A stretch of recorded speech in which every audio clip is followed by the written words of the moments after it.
Between 1851 and 1901 in Victorian England, over 2.5 million women were classified as spinsters, facing societal scorn, limited opportunities, and a desperate struggle for independence. With 500,000 more women than men in Britain, many had no chance of marriage, forcing them to navigate a world designed to exclude them. Here's what life was really like for a Victorian spinster.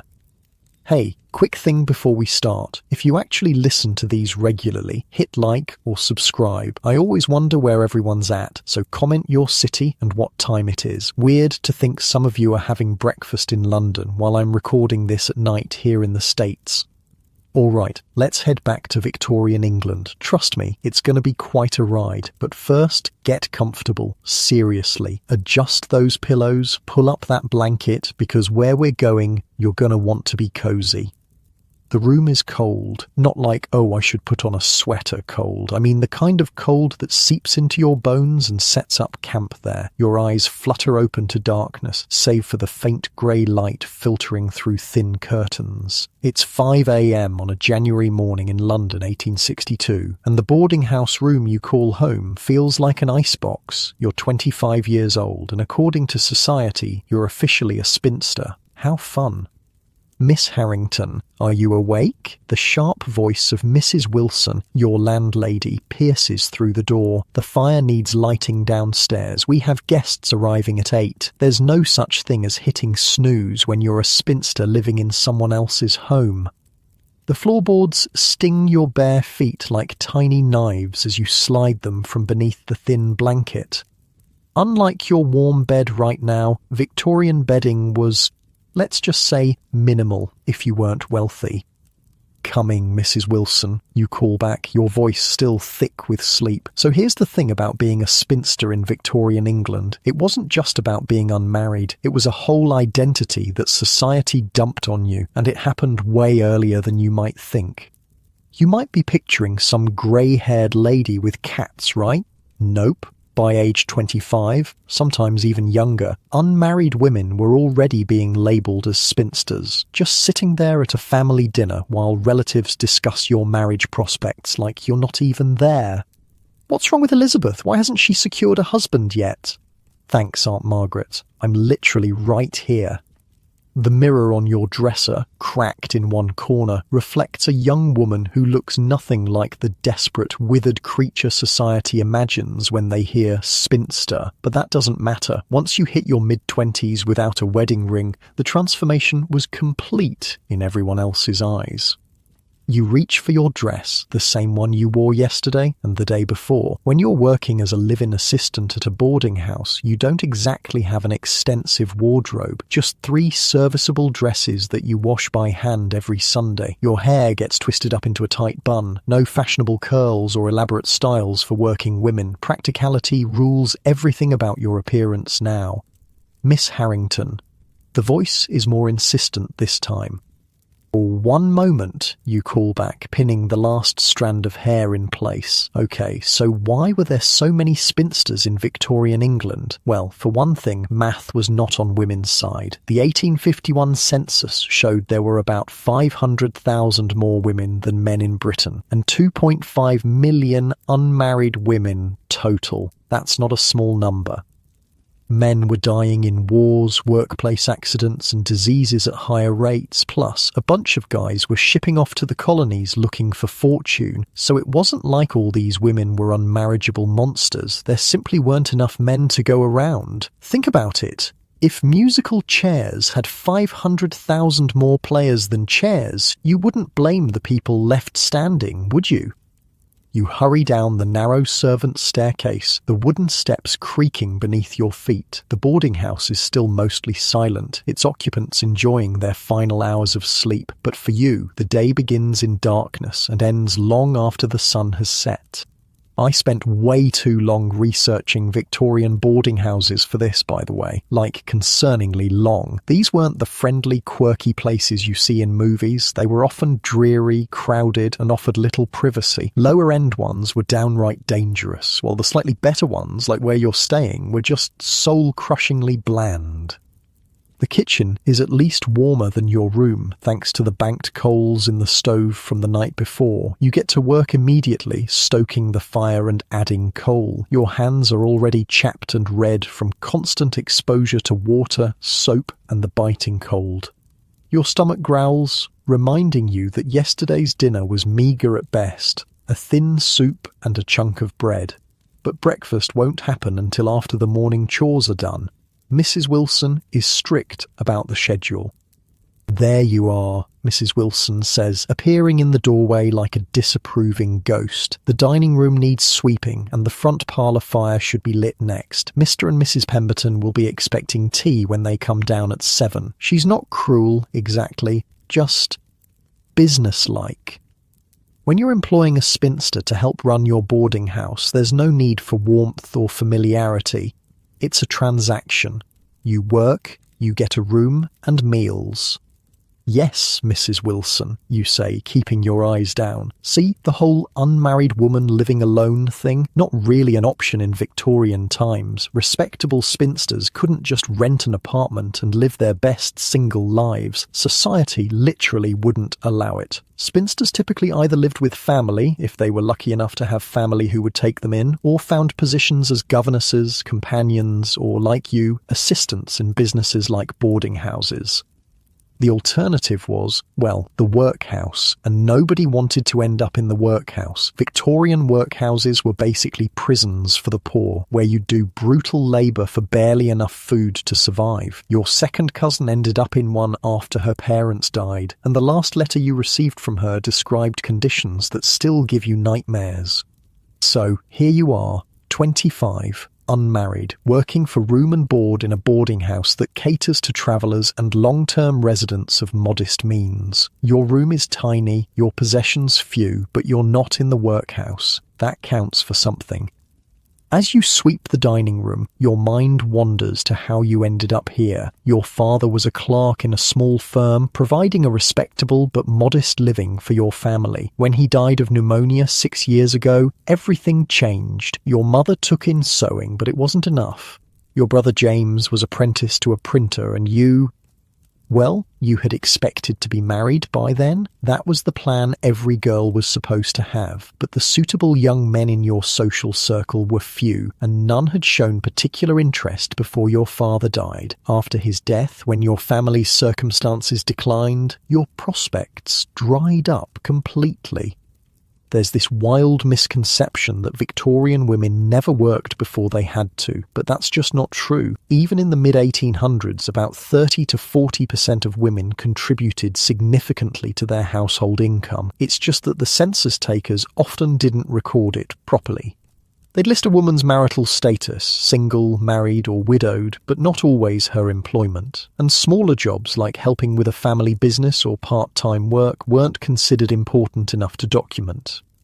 But by the 1850s, more women than ever were working outside the home. In fact, female employment was higher then than any other time until after World War II. That's a history fact that gets weirdly overlooked. You finish sweeping and move to the parlour to prepare the fire. Your knees ache from the previous day's scrubbing, but you ignore the pain. Pain is a luxury you can't afford to acknowledge when there's work to be done. The Pembertons are regular guests, travelling salespeople who stay at the boarding house every other month. Mrs. Pemberton always looks at you with a mixture of pity and smugness, the look of a married woman regarding a spinster. Such a shame, you once overheard her tell her husband. Not unattractive, but so plain. No wonder she never caught a husband. You hadn't known whether to laugh or cry, as if catching a husband was like trapping a rabbit, a matter of skill rather than circumstance, as if your father's death and your family's subsequent financial struggles hadn't made you practically invisible to eligible men. The fire catches, and you feed it carefully, adding coal bit by bit. Heat begins to radiate outward, warming your frozen fingers. You allow yourself 30 seconds of this luxury before standing to set out the tea things. Now, here's something interesting. Around the mid-19th century, there was a big shift in how people thought about marriage. It used to be primarily a business transaction, a way to share wealth and connections between families, but by the early 1800s, there was more emphasis on marrying for love. This actually made things harder in some ways. Women were still taught that marriage was their ultimate goal, but now it had to be a love match. And when you combine that with women's lack of legal rights, like they couldn't own property or vote, suddenly the pressure wasn't just to find a man, but to find the perfect man. You needed someone you loved, who could support you financially, and who would respect your autonomy within the marriage. That's a pretty tall order, especially when the pickings were slim to begin with. So many women just decided they'd rather not marry at all than end up with the wrong person. In an 1889 magazine called Titbits, I swear that's the real name, women wrote in explaining why they chose to be spinsters, and their answers were amazing. One woman wrote that if she got married, she'd have to be a wife, mother, nurse, housekeeper, chambermaid, seamstress, dairymaid, and scrub generally. As just a dairymaid, she only had one job to do. Another said marriage was like an electric battery. When you once join hands, you can't let go, however much it hurts. And my personal favourite, from a Miss Sparrow, who said she didn't want to enlarge my menagerie of pets because she found the animal man less docile than a dog, less affectionate than a cat, and less amusing than a monkey. Damn, Miss Sparrow, tell us how you really feel.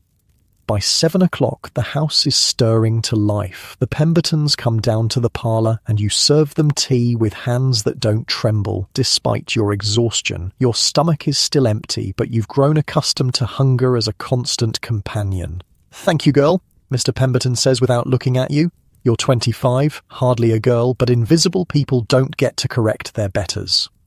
"Will there be anything else, sir?" you ask, your voice the perfect blend of civility and efficiency. "No, that will be all for now." You return to the kitchen where Mrs. Wilson allows you a cup of tea and a slice of bread with a scraping of butter. It's not much, but it's something. The other girl who works here, Annie, a maid of 16, joins you briefly. "Morning, Miss Harrington," she says with a cheerfulness that feels foreign to you now. "Cold one today, innit?" "Indeed," you reply, sipping your tea to warm your insides. "Have you done the upstairs rooms yet?" "Just about to start. Mrs. Thompson in room 4 wants her fire lit first thing, says her rheumatism is acting up something fierce." You nod. Mrs. Thompson is a widow who's lived at the boarding house for 3 years. Her small widow's pension allows her this modest accommodation, but little else. In some ways, her position is even more precarious than yours. At least you're young enough to work. She's at the mercy of her late husband's pension administrator. Now, I should point out that this whole choosing to be a spinster thing was mainly a white middle-class luxury. Working-class women and women of colour rarely had the option to just decide not to marry if they didn't want to. If their families couldn't support them, they were pretty much out of luck. But with the shortage of men, spinsters were becoming more common across all social classes, and society was freaking out about what to do with all these single ladies. In 1869, an English essayist named William Rathbone Gregg published a work titled "Why Are Women Redundant?" Yes, redundant, like extra office furniture. It was a 40-page essay about his concerns over all these superfluous women cluttering up society, and his solution: ship them all off to the British colonies to become wives for the lonely settlers there. That way, he figured, the population would be more evenly balanced in both places. Small problem though, how exactly do you transport hundreds of thousands of women across the Atlantic? Also, a lot of these spinsters were from middle or upper class families. You can't just force them onto a boat. After your brief breakfast, it's back to work. The morning is a blur of cleaning, serving, and catering to the needs of the boarders. By noon, your back aches and your feet throb, but there's no time to rest. The other boarders begin to emerge from their rooms: a retired schoolmaster, a clerk, two elderly sisters who share a room to save on costs, and a young man studying law. They barely notice you as you clear dishes, refill teapots, and stoke fires. This is your life now. Invisible, essential but unseen, the perfect Victorian spinster, useful but unobtrusive, present but not acknowledged. But as you work, your mind is far from dormant. You've been saving 3 shillings tucked away in a small cloth bag hidden beneath a loose floorboard in your room. It's not much, but it's something that belongs solely to you, because here's what society didn't quite understand yet. Being a spinster wasn't always a failure or a tragedy. Sometimes it was a choice. Sometimes it was an opportunity. The woman question, that's what they called it in Victorian times. It wasn't one specific question, but rather a term used for any issue related to women's education, healthcare, voting rights, and proper gender roles. And with all these spinsters popping up, it became more relevant than ever. By the mid-19th century, early feminist groups were using the spinster problem to push for solutions that benefited all women. Their main goal: better education, especially for middle-class women who didn't have family wealth to fall back on and weren't able to work in domestic service due to social restrictions. By the 1870s, several colleges for women had opened in England, like Newman College and Somerville College. Some legacy institutions even started allowing small numbers of women to study there, though they were barred from taking final examinations, which meant they did all the same work as their male classmates but didn't get a degree at the end, because of course. Still, the push for women's education was largely successful, and by the late 1800s, single women suddenly had more options than ever before. As evening approaches, you find a rare moment of solitude in the small back garden where the laundry is hung to dry. The winter air is sharp in your lungs, but the break from the stuffiness of the house is welcome.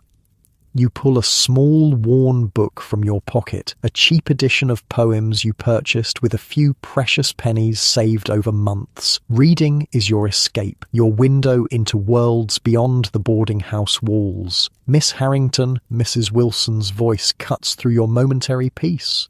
Dinner needs serving. You tuck the book away hastily. Coming, Mrs. Wilson.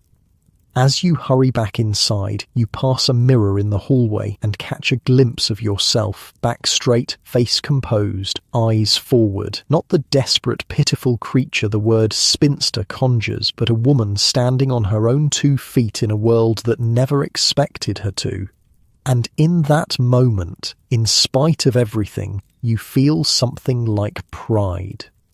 Look, Victorian England wasn't exactly a paradise for women, but it wasn't as simple as the stories make it seem either. By the late 1800s, women were pushing boundaries, creating opportunities, and redefining what it meant to be female in a society that tried to keep them in very narrow boxes. And spinsters, they were at the forefront of this quiet revolution, women who, by choice or by circumstance, lived lives that didn't revolve around husbands and children, women who found other paths, other purposes, other ways to make their mark. Tonight, as you sink into your bed, exhausted from another long day, you think about the 3 shillings hidden beneath the floorboard and the advertisement you saw in the newspaper last week for a new millinery shop opening on the other side of the city. They're looking for apprentices, women to learn the trade of hat making. It doesn't pay much at first, but a skilled milliner can eventually earn a decent living, enough perhaps for a small room of one's own. It's a risk, a terrifying leap into the unknown, but as you drift towards sleep, you find yourself calculating how many more shillings you need before you can afford to take that chance, to step out of invisibility and into a life of your own making. Because that's what being a spinster in Victorian England could mean. Not just the absence of a husband, but the presence of possibility, a different kind of life than the one society prescribed. Difficult, yes, lonely sometimes, but also, in its way, free. Unlike your warm, comfortable bed tonight, sleep for a Victorian spinster was often just another form of work, gathering strength for the battles of tomorrow. And there would always be battles, but also, increasingly, victories. As you slip into dreams, you don't know it yet, but you're part of something bigger than yourself, a quiet revolution of women who, for countless different reasons, found themselves outside the traditional path and decided to forge new ones instead. Your story is just beginning, and in the darkness of Victorian London, that's both a terrifying and an exhilarating thought. You wake to a sliver of grey light cutting through your curtains. Another day at the boarding house, another day of Mrs. Wilson's sharp commands, another day of invisibility, but something's different this morning. The advertisement you tore from the newspaper is still clutched in your hand, creased from being folded and unfolded dozens of times. Apprentices wanted, Madame Beaumont's millinery, previous experience not required, inquire within. The pay would be meagre at first. Apprentices earn almost nothing, but a skilled milliner could eventually make enough to rent a room of her own, to be independent. 3 shillings saved, 7 more needed for the first month's rent on the cheapest room you could find, then food, then fabric for a new dress that doesn't scream boarding house assistant. Your fingers trace the words on the paper. Is this madness? Respectable women don't just leave, not without family to go to, not without a husband waiting. Miss Harrington, Mrs. Wilson's voice shatters your thoughts. The breakfast needs preparing. You tuck the advertisement into your pocket and swing your legs over the side of the bed. Dreams are for nighttime. The day belongs to duty. So here's a fun thing about Victorian working women that nobody talks about. They actually had access to more jobs than people realise. Not great jobs, mind you. We're not talking CEO positions. But by the 1850s, the number of women in the workforce had seriously expanded. Textiles was a big industry for women, with jobs in everything from spinning yarn to making hats. Factory work was plentiful but brutal. Dangerous conditions, terrible pay, and the kind of hours that'd make an Amazon warehouse manager blush. But sewing-related trades? Those were considered respectable positions for women, and millinery, hat-making, was especially desirable. Not only did it provide steady work, but it also offered something precious, independence. Some milliners even ran their own shops eventually. The breakfast routine passes in a blur of boiling water, toast, eggs, and endless cups of tea. The boarders barely acknowledge you as they eat, their conversation flowing around you as if you're just another piece of furniture. Only young Mr. Patterson, the law student, offers a "Thank you, Miss Harrington," when you refill his cup. His politeness always catches you off guard. "You're welcome, sir," you murmur, eyes downcast as proper. "Miss Harrington," he says, lowering his voice slightly, "I wonder if you might direct me to a good bookshop nearby. My studies require some additional texts." You blink in surprise. Boarders rarely ask you for anything beyond household matters. "Hatchard's on Piccadilly's excellent, sir, you play." "Be I seeding, or if you prefer something less expensive, there's a second-hand book dealer on Crawford Street who has quite a good selection." He smiles. "Crawford Street it is then? Thank you." The interaction lasts all of 20 seconds, but it's still rattling around in your head an hour later as you scrub the dining room floor, someone treating you like a person with knowledge and thoughts rather than just a pair of hands to fetch and carry. The museum guide told me something off the record about Victorian social classes. They weren't quite as rigid in everyday interactions as we imagine. Sure, the overall structure was strict, but in the small moments, people were still just people. Sometimes kind, sometimes cruel, often somewhere in between. By midday, you've completed enough chores to earn a brief reprieve. Mrs. Wilson has gone to the market, and you seize this rare moment of freedom to slip out the back door. The millinery shop is a 20-minute walk away, in a neighbourhood slightly more fashionable than yours. Each step feels both terrifying and exhilarating. You shouldn't be here. You should be at the boarding house preparing the midday meal, but the advertisement burns in your pocket like a hot coal. Madame Beaumont's millinery sits on a corner, its window display showcasing 3 elegant hats on wooden stands. The bell above the door jingles as you enter, and your heart hammers in your chest. "Okay, Picture this. Victorian hat shops weren't just places to buy headgear. They were like the haute couture fashion houses of their day. Hats were everything. They could make or break a woman's entire look, and ladies with money would spend obscene amounts on them. I'm talking months' rent on a single hat. And milliners? They were like the rock stars of the fashion world. Well, maybe not rock stars, more like respected session musicians. They had real skills, real training, and could make real money. In London and Paris in 1889, over 8,000 women worked in millinery. That's a lot of hats, people. The shop's interior smells of fabric, steam, and the faint chemical tang of dyes. 3 women work at a large table in the back, their hands moving with practiced precision as they shape, stitch, and adorn various hat forms. None of them looks up as you enter. A tall woman emerges from a back room, eyeing you with a practiced gaze that takes in your worn dress and scrubbed hands in an instant. "May I help you?" she asks, her tone suggesting she doubts she can. You swallow hard. "I've come about the apprenticeship position. In the advertisement." She raises an eyebrow. "Previous experience?" "None in millinery specifically," you admit, "but I'm skilled with a needle. I did all the household sewing after my mother's eyesight began to fail." "How old are you?" Her gaze is assessing, not unkind, but certainly not warm. 25. "Rather old to begin an apprenticeship." The words sting, but you don't let it show. "I'm a quick learner, madame." "Beaumont," she supplies. Though not truly a madam, Miss Beaumont will do. The French touch is simply good for business. "Wait, what? You mean to tell me that the fancy madam was just marketing?" "Yep, plenty of Victorian businesses added a French flair to seem more sophisticated and fashionable. Paris was the centre of the fashion world, so a French connection, real or imagined, gave you credibility. It's basically the 1800s version of putting luxury or artisanal in your brand name today." She studies you for another moment, then says, "The work is hard, 10 hours a day, 6 days a week. You'll begin as a basic stitcher before learning the more complex techniques. Pay is 2 shillings a week to start. After a year, if you show promise, it rises to 4. 2 shillings a week. It would take months to save enough for a room, but it's something, a beginning. "When can you start?" she asks.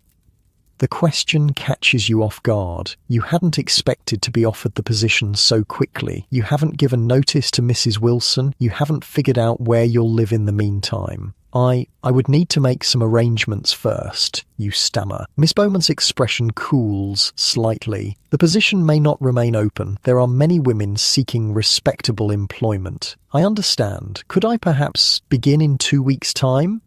She considers this. "Very well. 2 weeks. Be here at 6 in the morning, dressed neatly. Bring your own scissors and needles if you have them." "Thank you, Miss Beaumont. I'm very grateful for the opportunity." She nods briskly. "What is your name?" "Elizabeth Harrington."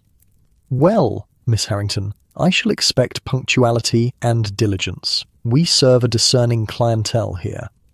As you leave the shop, your mind races. You've done it. You've secured a position, but now the real challenges begin. Where will you live on 2 shillings a week? How will you survive until your first payment? And how on earth will you tell Mrs. Wilson? On the walk back to the boarding house, you pass a group of young women about your age, dressed in the simple but neat attire of shop girls. They're laughing together, sharing some private joke. When was the last time you laughed like that? When was the last time you had friends to laugh with?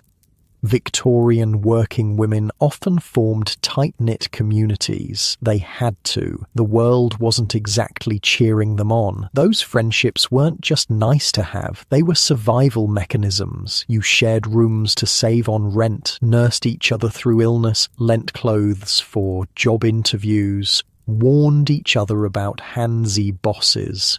Without family support, your fellow working women became your family.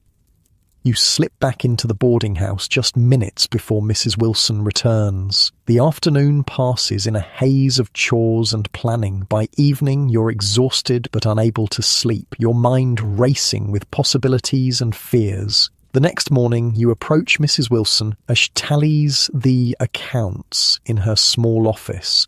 "Mrs. Wilson, might I speak with you for a moment?" She looks up, irritated at the interruption. "Make it quick, Miss Harrington. The linens need changing." You take a deep breath. "I've secured a position at a millinery shop. I'll be leaving in 2 weeks' time." Her pen stills. "Leaving? And who, pray tell, will handle your duties here?" "I'm sure you'll find a suitable replacement," you say, trying to keep your voice steady. "Many women are seeking positions." "Millinery," she scoffs. "Fancy work for fancy ladies. You think you're too good for honest labour now?" "Not at all," you reply, though her words sting. "But I wish to learn a trade." She studies you with narrowed eyes. "Very well, but don't come crawling back when you find the work too demanding or the pay too meagre, and I'll expect you to train your replacement before you go." "Of course, Mrs. Wilson, thank you for understanding." Understanding is a stretch, but at least she hasn't turned you out on the spot. You have 2 weeks to find accommodations and prepare for your new life. That afternoon, as you polish the banister, young Mr. Patterson passes by on his way out. "Good afternoon, Miss Harrington," he says with his usual politeness. "Good afternoon, Mr. Patterson," you reply. He hesitates, then says, "I found that bookshop on Crawford Street. You were right, their selection is excellent. I'm much obliged for the recommendation." A small thing, this exchange. Insignificant to him, perhaps, but to you, starved as you are for simple human acknowledgement, it feels momentous. "You're welcome, sir," you say, and allow yourself the luxury of meeting his eyes as you speak. They're kind eyes, you notice, observant. "I heard Mrs. Wilson mention you're leaving us," he says. "A new position?" You nod. "At a millinery shop." "Ah, hats," he smiles. "My sister adores hats, spends far too much on them, according to my father."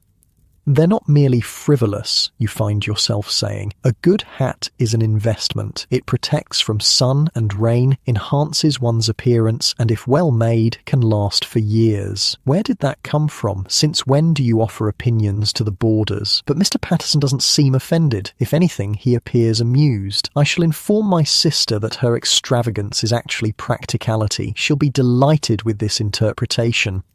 You can't help but smile. "Happy to be of service, sir." After he leaves, you return to your polishing, but with a lighter heart. The exchange reminds you that there's a world beyond Mrs. Wilson's critical gaze, a world where you might speak and be heard. The next 2 weeks pass in a whirlwind of preparation. You work during the day and hunt for accommodations in the evenings. Most lodgings are far beyond your means, but finally you find a possibility. A room in a house on Greystone Lane, shared with 3 other working women. The rent is steep, 1 shilling and 6pence per week, but by pooling resources for food and coal you might just manage. Victorian housing was an absolute nightmare if you weren't wealthy. No regulation, no standards. You could end up in a place with 15 people sharing 1 toilet if you were lucky enough to have indoor plumbing at all. Disease spread like wildfire. Privacy? That was a luxury most couldn't afford. But sharing with other working women, that was the hack that made independent living possible. You'd cram 4 women into a room meant for 1, split the costs, and somehow make it work. Was it comfortable? Nope. Was it better than being under someone else's thumb? For many women, absolutely. Your new housemates are all employed, 2 as shop girls and 1 as a typist in a business office. Typewriting was a relatively new field, increasingly popular for middle-class women. It paid decently, was clean, respectable work, and had a certain modern allure to it. The typewriter girl was basically the Victorian equivalent of the sexy librarian archetype. Young, single, in the city, working with cutting-edge technology. Men were both intrigued and slightly threatened by her. She represented this new breed of independent working woman who didn't necessarily need a husband to survive. During your final days at the boarding house, you train your replacement, a quiet girl of 18 named Mary, recently arrived from the countryside. She watches you with wide eyes as you demonstrate the endless tasks that fill your days. How do you remember it all? She asks, after you've explained the specific preferences of each boarder, how Mr. Henderson likes his eggs, how Mrs. Thompson needs her fire built just so, how the elderly sisters require tea at precisely 4 o'clock. You will too, with time, you assure her, and Mrs. Wilson will remind you if you forget. That's putting it mildly. Mrs. Wilson's reminders tend to be sharp enough to draw blood. On your final evening, you pack your meagre possessions, 3 dresses, 2 nightgowns, a shawl, a pair of worn boots, your precious book of poems, and the 9 shillings and 3pence you've managed to save. Everything fits into a single carpet bag. Mrs. Wilson pays you your final wages, 6 shillings for the month, without ceremony or well wishes. The boarders barely notice your departure, with the exception of Mr. Patterson, who surprises you with the gift of a small book, Poems by Christina Rossetti. For your new adventure, he says simply. Every hatmaker should have poetry in her life. The book must have cost at least 2 shillings. It's an extravagant gift and utterly unexpected. I couldn't possibly, you begin. Please, he interrupts. My sister would approve. She's something of a blue stocking herself. A blue stocking, a woman with literary or intellectual interests. It's not always used as a compliment, but the way he says it, warmly and with a slight smile, suggests he views such women with approval. Thank you, you say finally, accepting the slender volume. I shall treasure it. You arrive at your new lodgings on Greystone Lane just as the spring sun is setting. The house is narrow and shabby, but cleaner than you expected. Your room on the 3rd floor is small enough that the 4 beds nearly touch, with a single chest of drawers to be shared and hooks on the wall for hanging clothes. Your roommates greet you with curiosity but kindness. Emma and Sarah, the shop girls, work at a draper's establishment nearby. Jane, the typist, has the highest wages and a certain confidence the others lack. Welcome to our palace, Jane says with a wry smile, helping you set your bag on the 1 empty bed. It's not much, but it's ours. Well, technically it's Mr. Finch's, the landlord, but he only comes round on Fridays for the rent. Thank you, you say, still awkward with these women who are to be your new family of sorts. I start at Madame, that is, Miss Beaumont's millinery tomorrow. Beaumont's? Emma's eyes widen. That's a proper establishment. They make hats for real ladies, not just middle-class pretenders. How do you land that position? I simply applied, you admit. I had no idea it was particularly prestigious. Sarah laughs. Everything has a hierarchy in London, haven't you noticed? Even hat shops. That night, squeezed into your narrow bed with the sounds of 3 other women breathing in the darkness, you feel a strange mix of terror and exhilaration. Tomorrow, everything changes. Tomorrow, you begin building something that belongs solely to you. You're still a spinster. Still unmarried at the advanced age of 25, still subject to raised eyebrows and pitying glances. But something has shifted. The word doesn't seem quite so heavy anymore. Because here's what they don't tell you about Victorian spinsters. Many of them were trailblazers. They pushed into new professions, created independent lives, and quietly revolutionized what it meant to be a woman in a society that offered them limited options. Your first day at the millinery shop dawns cold but clear. You dress carefully in your best dress, the dark blue one with only a small tear in the sleeve that you've mended so carefully it's nearly invisible. You've polished your boots and arranged your hair neatly beneath your own modest hat. The city is just waking as you make your way to Madame Beaumont's. Street vendors are setting up their carts, delivery boys race past with packages, and the ever-present coal smoke hangs in the air, mingling with the smell of the river and the hundreds of thousands of humans living in close proximity. This is London in 1862, dirty, crowded, chaotic, but also vibrant and alive with possibility. And you're part of it now, not just as an invisible servant in someone else's home, but as a woman making her own way. You arrive at the shop 10 minutes early, breathless with anxiety and anticipation. Miss Beaumont nods approvingly at your punctuality, then introduces you to the other women. Mrs. Carter, the most experienced milliner who handles the most expensive custom orders. Miss Pierce, who specializes in trimmings and decorations, and Miss Walsh, the junior milliner who will be training you. You'll start with basic stitching, Miss Beaumont explains, leading you to a workstation. Hats require precision and consistency. Every stitch must be perfect. Perfect stitching when your hands are already chapped from years of housework, when the light in the shop is dim, even with the gas lamps lit, when failure means dismissal and potential destitution, no pressure. But as you take up needle and thread, you find a surprising calm settling over you. This, at least, you know how to do. Your mother taught you to sew when you were barely 6 years old, and your hands remember even if your conscious mind is racing with anxiety. The hours pass in concentrated work. By midday, your back aches from hunching over the fine stitches, but Miss Walsh nods with grudging approval at your work. "Not bad," she says, examining your stitches. "You've sewn before, clearly." "My mother was a seamstress before her eyes began to fail," you explain. "She taught me. Well, it shows. Keep this up and you might move to basic shaping by month's end." It's not effusive praise, but in this environment, it's significant. You allow yourself a small glow of pride as you break for a quick midday meal. Bread and cheese you've brought from home, eaten quickly in the back room. The afternoon brings more stitching, but also your first glimpse of the true art of millinery as you watch Mrs. Carter create a hat from start to finish for an important client. Her hands move with such surety, transforming flat fabric into sculptural shapes that somehow look both architectural and soft. She adds feathers, silk flowers, and ribbons with an artist's eye, creating something that transcends mere function to become a work of art. "Magnificent," you whisper, not meaning to speak aloud. Mrs. Carter glances up, catching your eye. "It takes years," she says, correctly interpreting your admiration. "But yes, it is satisfying work when done properly. By the time you leave that evening, your fingers are pricked and sore. Your eyes strain from focusing on tiny stitches all day, and your shoulders ache from maintaining the same position for hours. But there's a lightness in your step that wasn't there yesterday.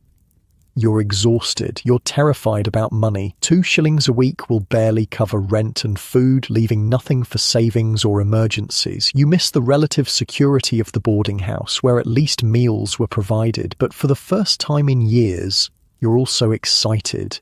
This work has purpose. It has a future. It has the potential to become something more than mere survival. As you walk back to your lodgings in the fading light, you pass wealthy women in carriages wearing hats not unlike the one Mrs. Carter created today. Once you would have seen only the divide between their lives and yours. Now you see something else too, a connection, however tenuous. Their hats and your hands, linked by thread and skill and the strange economy of Victorian womanhood. You're still a spinster by society's reckoning, but tonight, as you clutch your precious book of poems and think about tomorrow's work, you find that the word has lost some of its sting, because maybe, just maybe, being a spinster isn't just about what you lack. Maybe it's also about what you're building, a life, a skill, a future that belongs to no one but yourself. 3 months into your new life and the seasons have shifted. Summer heat bakes London's streets, making the millinery shop a sweatbox by midday. You wipe perspiration from your forehead as you carefully stitch silk flowers onto the brim of a fashionable bonnet. "Not like that," Miss Pierce says, appearing suddenly at your shoulder. "The cluster should be tighter. Unpick it and start again." You swallow a sigh and reach for your scissors. This is the 3rd time today you've had to redo your work, and your fingers are sore from the constant pricking of the needle. "How many times do I need to tell you?" she continues, her voice low enough that the customers browsing the front of the shop can't hear. "These hats sell for more than you make in a month. Every detail must be perfect." "Yes, Miss Pierce," you murmur, keeping your eyes down. She moves away, and you begin the delicate work of removing the tiny stitches without damaging the expensive silk. Next to you, Miss Walsh gives you a sympathetic glance. "She had me redo an entire hat brim 6 times when I started," she whispers. "It gets easier." This is the strange contradiction of your new life. The work is grueling. 10 hours a day of eye-straining, finger-numbing detail work. Your back constantly aches from hunching over your workstation. The pay is barely enough to survive on. And yet you're learning, growing, building something. Each day your stitches become more even, your eye for design more refined. Miss Beaumont has even nodded approvingly at some of your recent work. High praise from a woman so sparing with compliments. More than that, you're part of something now. The millinery shop has its own culture, its own rhythms and relationships. You're no longer invisible, but a recognised piece of this small world. The archival records I found from 1862 showed that skilled trades like millinery operated almost like guilds. You didn't just punch a clock, you joined a community with its own hierarchy, traditions, and unwritten rules. Beginners like Elizabeth would be tested constantly, not just on their skills, but on their resilience and commitment to the craft.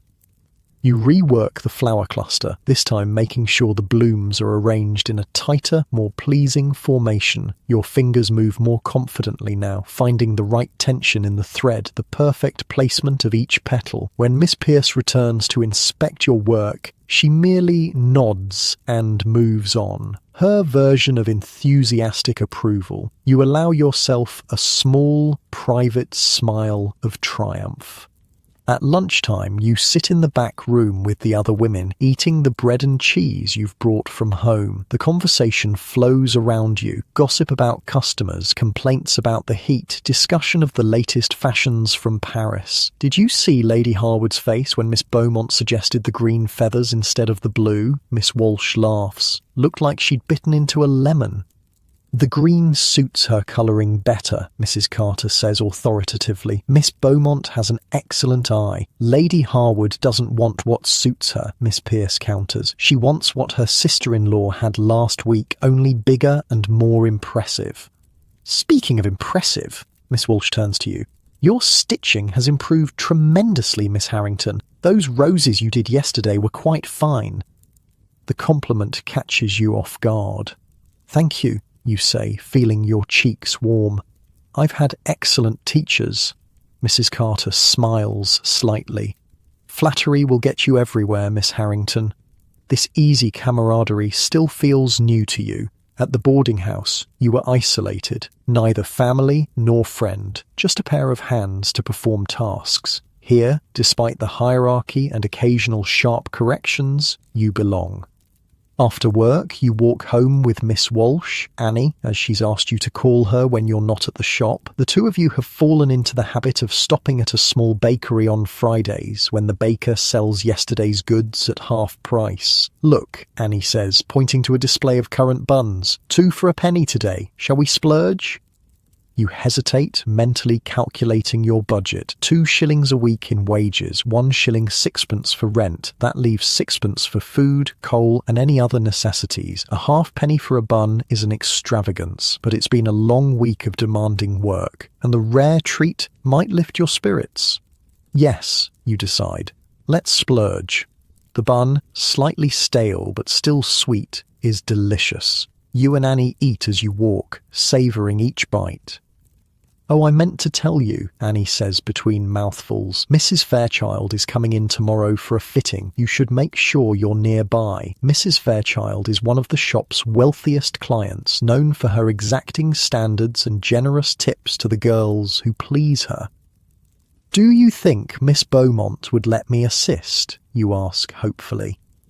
"Probably not directly," Annie admits, "but if you happen to be working on trimmings in the vicinity, Mrs. Fairchild often asks opinions from everyone present. She fancies herself a great patroness of working women." You nod, understanding the strategy. In the complex ecosystem of the millinery shop, such small opportunities can lead to advancement and eventually higher wages. Victorian shopping wasn't just a transaction, it was a performance. Upper-class women didn't just buy things, they enacted their status through elaborate shopping rituals. They expected deference and flattery, but some, like our fictional Mrs. Fairchild, also saw themselves as benevolent figures, lifting up working-class women through their patronage. It was weird, patronising, and still somehow better than being treated like furniture. Your lodgings on Greystone Lane have become more home-like over the past months. The small room you share with Emma, Sarah and Jane is still cramped, but you've each found ways to carve out tiny territories of privacy. Your bed has a colourful quilt sent by your mother, and you've hung a small shelf above it where you keep your precious books, now numbering 3, with the addition of a volume of Shakespeare's sonnets found in a second-hand shop. Jane the typist has been teaching all of you to read the newspaper critically, pointing out biases and omissions in the reporting. She's involved with a women's discussion group that meets monthly to debate topics ranging from working conditions to voting rights. You should come to the next meeting, she tells you as you all prepare for bed that night. Miss Crawford is speaking about employment opportunities for middle-class women. She's quite compelling. You hesitate. Such meetings feel dangerously close to politics, territory your mother always warned was unbecoming for respectable women. But then again, is anything about your life now what your mother would have considered respectable? Perhaps I will, you say finally. Late in the night, you're awakened by the sound of coughing. Sarah, in the bed next to yours, is sitting up trying to muffle the harsh, racking sounds with her pillow. Sarah, you whisper, sitting up. Are you unwell? It's nothing, she whispers back hoarsely. Just a summer chill. Go back to sleep. But in the grey light of dawn, you can see her pillow is spotted with blood. Consumption, the disease everyone fears, that steals away so many young women in their prime. You need to rest, you tell her. Stay home today. She shakes her head frantically. I can't. Mr. Davis said if any of us miss another day this month, we needn't bother coming back at all. Emma sits up, her face concerned. Sarah, you're ill, properly ill, and I'll be properly homeless if I lose my position, Sarah counters, already rising shakily to dress. It will pass. It always does. You and Emma exchange worried glances, but what can you say? Sarah's fear is well-founded. In the brutal economics of Victorian employment, workers were utterly disposable. Illness was considered a moral failing as much as a physical one, a sign of weakness or poor constitution. So Sarah goes to work, her face pale but determined. You go to your own job with her cough echoing in your ears, a reminder of how precarious this independence truly is. Mrs. Fairchild does indeed come to the shop that day, sweeping in with a rustle of expensive silk and the scent of French perfume. Just as Annie predicted, Miss Beaumont allows you to work nearby, arranging silk flowers for another order while the wealthy customer is attended to. Oh, these are lovely, Mrs. Fairchild says, noticing the small blossoms in your hands. Are they for my hat? Before Miss Beaumont can intervene, you reply, No, ma'am, these are for Mrs. Henderson's bonnet, but they would complement your colouring beautifully. Miss Beaumont gives you a sharp look for speaking directly to the customer, but Mrs. Fairchild seems pleased by your observation. Would they indeed? Perhaps we should reconsider the trimming, Miss Beaumont. This young woman has a good eye. Your heart pounds as Miss Beaumont smoothly redirects the conversation, neither confirming nor denying your suggestion. You've overstepped and there will likely be consequences later, but Mrs. Fairchild has noticed you, and in the complex calculus of the shop that counts for something. Sure enough, when the customer leaves, having ordered a hat with flowers suspiciously similar to the ones you were arranging, Miss Beaumont calls you into her office. Miss Harrington, she says coolly, while your observation about the flowers was not incorrect, you must remember your place. Customers should be addressed only when they speak to you directly, and even then with the utmost deference. Yes, Miss Beaumont, you say, eyes lowered. I apologise for my presumption. However, she continues, her tone softening slightly. Mrs. Fairchild was impressed by your aesthetic judgment. She has specifically requested that you assist with the trimming of her hat. You look up, startled. Me? Under Mrs. Carter's supervision, of course. You're not ready for independent work of that caliber, but it's an opportunity to learn from our most experienced milliner, working on a premium commission. She pauses. Don't squander it. I won't, Miss Beaumont. Thank you. As you leave her office, you can't help the small smile that tugs at your lips. It's a tiny victory, but a victory nonetheless. A step forward. That evening, you go with Jane to the women's discussion meeting, held in the back room of a small tea shop. About 20 women are gathered there, most appearing to be from the middle classes, though a few, like you and Jane, are clearly working women. Miss Crawford, the speaker, is a formidable-looking woman in her 40s, dressed in severe but fashionable attire. She speaks with confidence about the changing landscape of women's employment. The census of 1851 confirmed what many of us already knew, she tells the assembled group. There are simply not enough men for every woman to marry. Society must acknowledge this reality and create pathways for women to support themselves with dignity. Her words resonate with you. How many times had you been made to feel like a failure for not securing a husband, as if the demographics were your personal moral shortcoming rather than a simple mathematical fact? The question should not be, why are these women unmarried? Miss Crawford continues, but rather, how can we ensure these women have opportunities for meaningful work and independence? Around you, heads nod in agreement. The term surplus women makes you wince, as if you're excess inventory in a warehouse, but the acknowledgement of your existence, your right to a place in society, feels revolutionary. After the speech, small groups form for discussion. You find yourself in conversation with 3 other women, Jane, a governess named Miss Taylor, and a quiet woman in her 30s who introduces herself as Miss Pembroke, a bookkeeper. What did you think of the speech? Miss Pembroke asks you. It was illuminating, you reply carefully, still wary of expressing political opinions too freely. I hadn't considered the census figures in quite that light before. It changes the narrative, doesn't it? Miss Taylor says eagerly. Instead of pitying the poor spinster, society ought to be ensuring she has the education and opportunity to support herself. Precisely, Jane agrees, though I think Miss Crawford could have gone further. It's not just about survival, but about women having the chance to pursue their own ambitions, just as men do.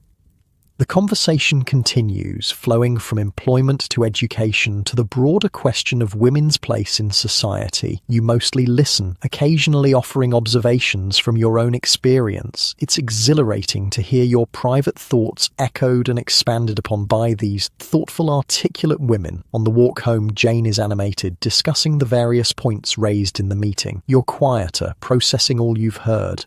What did you really think? She asks finally. Too radical for you? You consider the question carefully. Not too radical, you say slowly. More like, I've felt these things but never heard them spoken aloud. It's strange to discover your private thoughts are actually part of a larger conversation. She smiles. That's how movements begin. Individual discontent becomes collective action.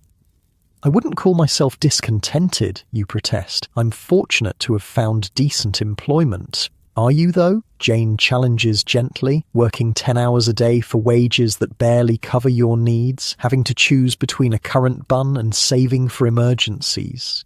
Being told you should be grateful for the chance to serve others?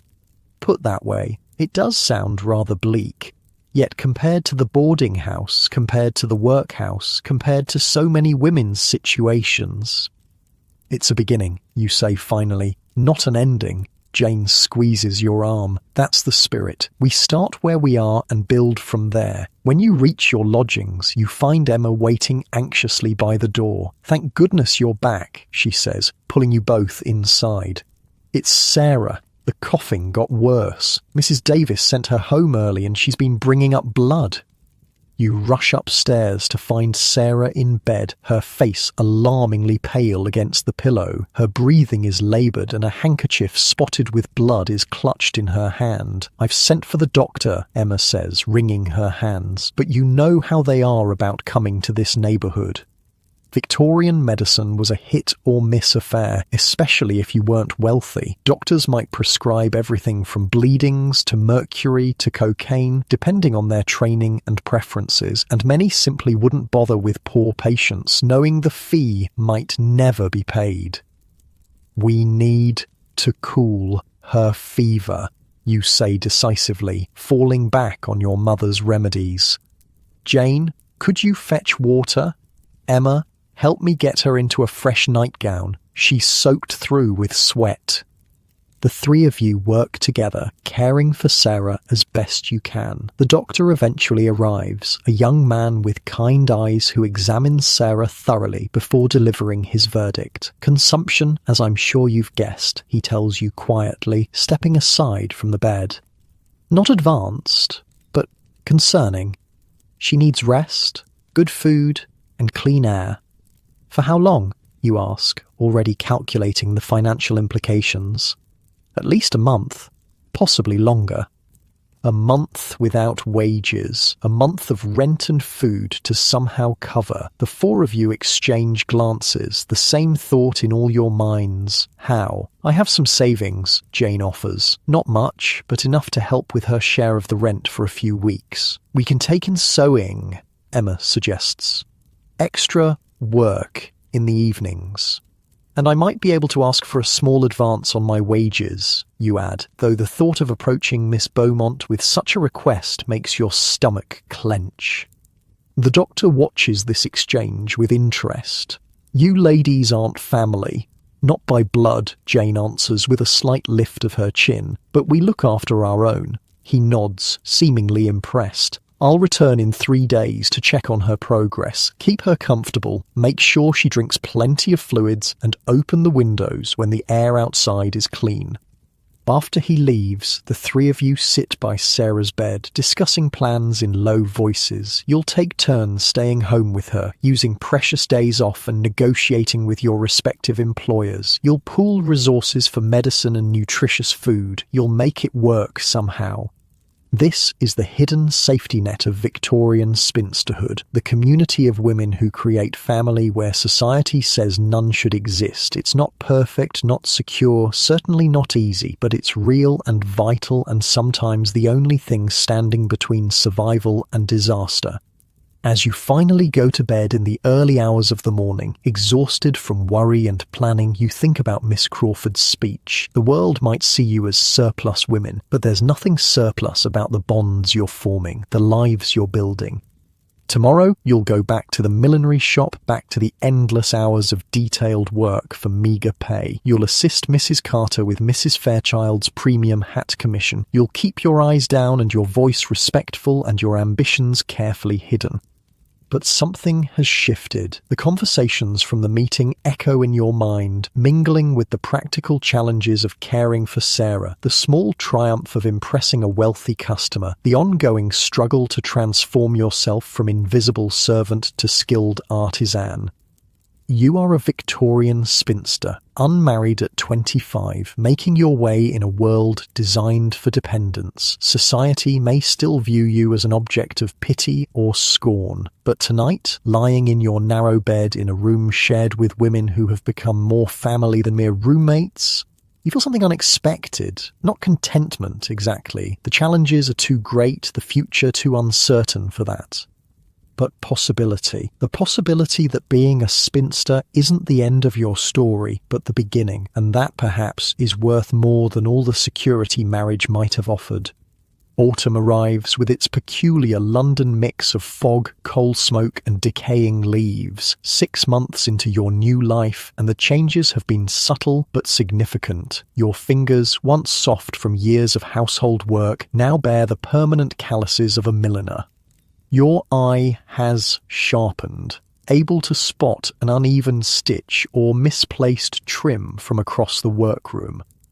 And your wages have increased from 2 shillings to 2 shillings and 6pence per week. A small victory, but in the precarious economics of your life, those extra 6pence make a meaningful difference. Sarah has recovered enough to return to work, though her cough persists, especially in the damp mornings. The 4 of you managed to cover her expenses during her illness, but it depleted everyone's meagre savings. Now you're all working extra hours where possible, trying to rebuild that fragile safety net. Miss Harrington, Miss Beaumont calls from the front of the shop. Mrs. Fairchild is here for her final fitting. Please assist Mrs. Carter. You set aside the wire frame you've been covering and move to the front where Mrs. Fairchild waits in a cloud of expensive perfume. The hat you helped create, a confection of green velvet with silk flowers cascading down one side, rests on the counter. "Ah, the young woman with the good eye," Mrs. Fairchild says, recognizing you. "Tell me honestly, does this suit my complexion as well as you suggested it would?" Mrs. Carter shoots you a warning glance. Direct opinions are still not your place, but Mrs. Fairchild is clearly expecting an answer. "It complements you beautifully, ma'am," you say carefully. The particular shade of green brings out the warmth in your eyes.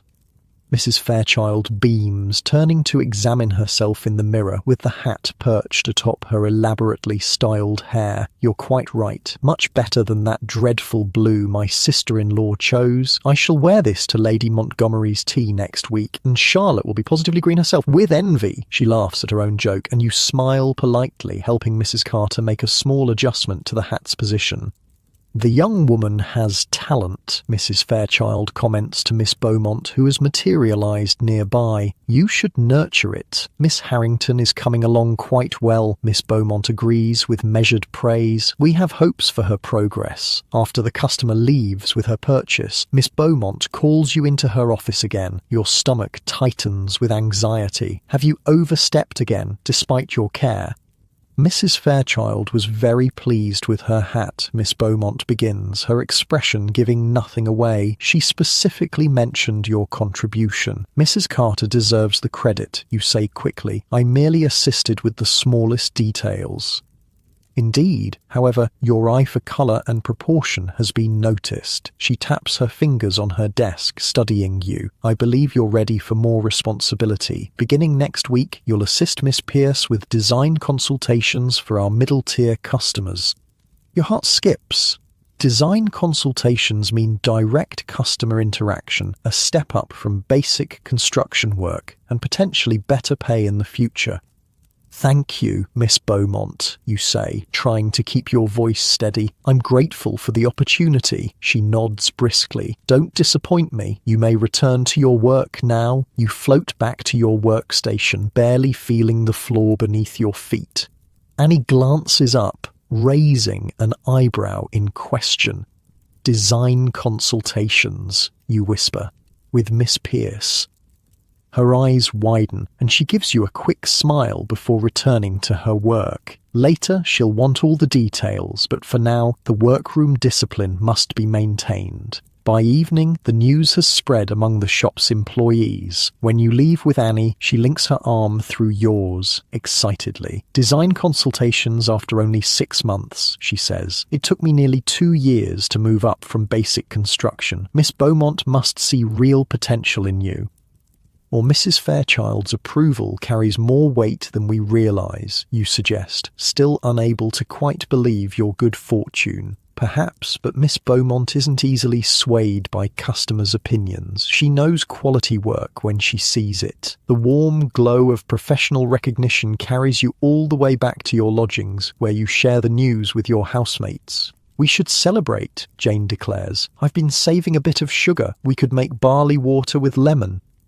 Such a simple treat, but in your world, it's a luxury worth savouring. As the 4 of you sit around the room's small table, sipping the sweet tart drink, Emma raises her cup in a toast to Elizabeth and her swift ascent in the millinery world. Soon she'll be opening her own shop and employing all of us.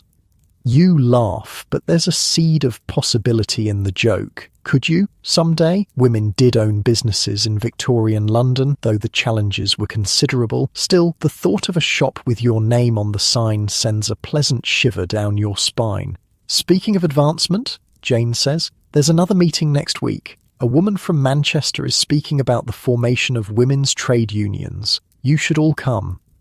Emma shakes her head. Mr. Davis already watches us like a hawk. If he heard I was involved with unions, I'd be dismissed on the spot. That's exactly why unions are necessary, Jane argues. The arbitrary power employers hold over our livelihoods is unconscionable. Unions were starting to form for many trades in Victorian England, but they were still controversial. Men's unions were becoming more established, but women's unions, those were seen as particularly radical. Women organising for better pay and conditions challenged the whole idea that women should work for the love of it or out of desperate necessity, not as a career with standards and rights.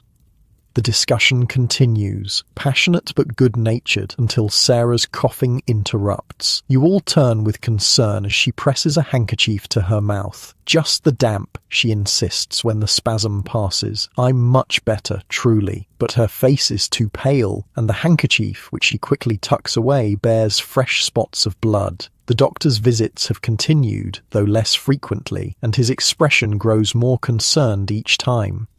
That night, as you prepare for bed, Jane pulls you aside. We need to talk about Sarah, she whispers. The doctor says she shouldn't be working in the shop. All that dust from the fabrics is making her worse. But she can't stop working, you whisper back. None of us can afford to support her indefinitely.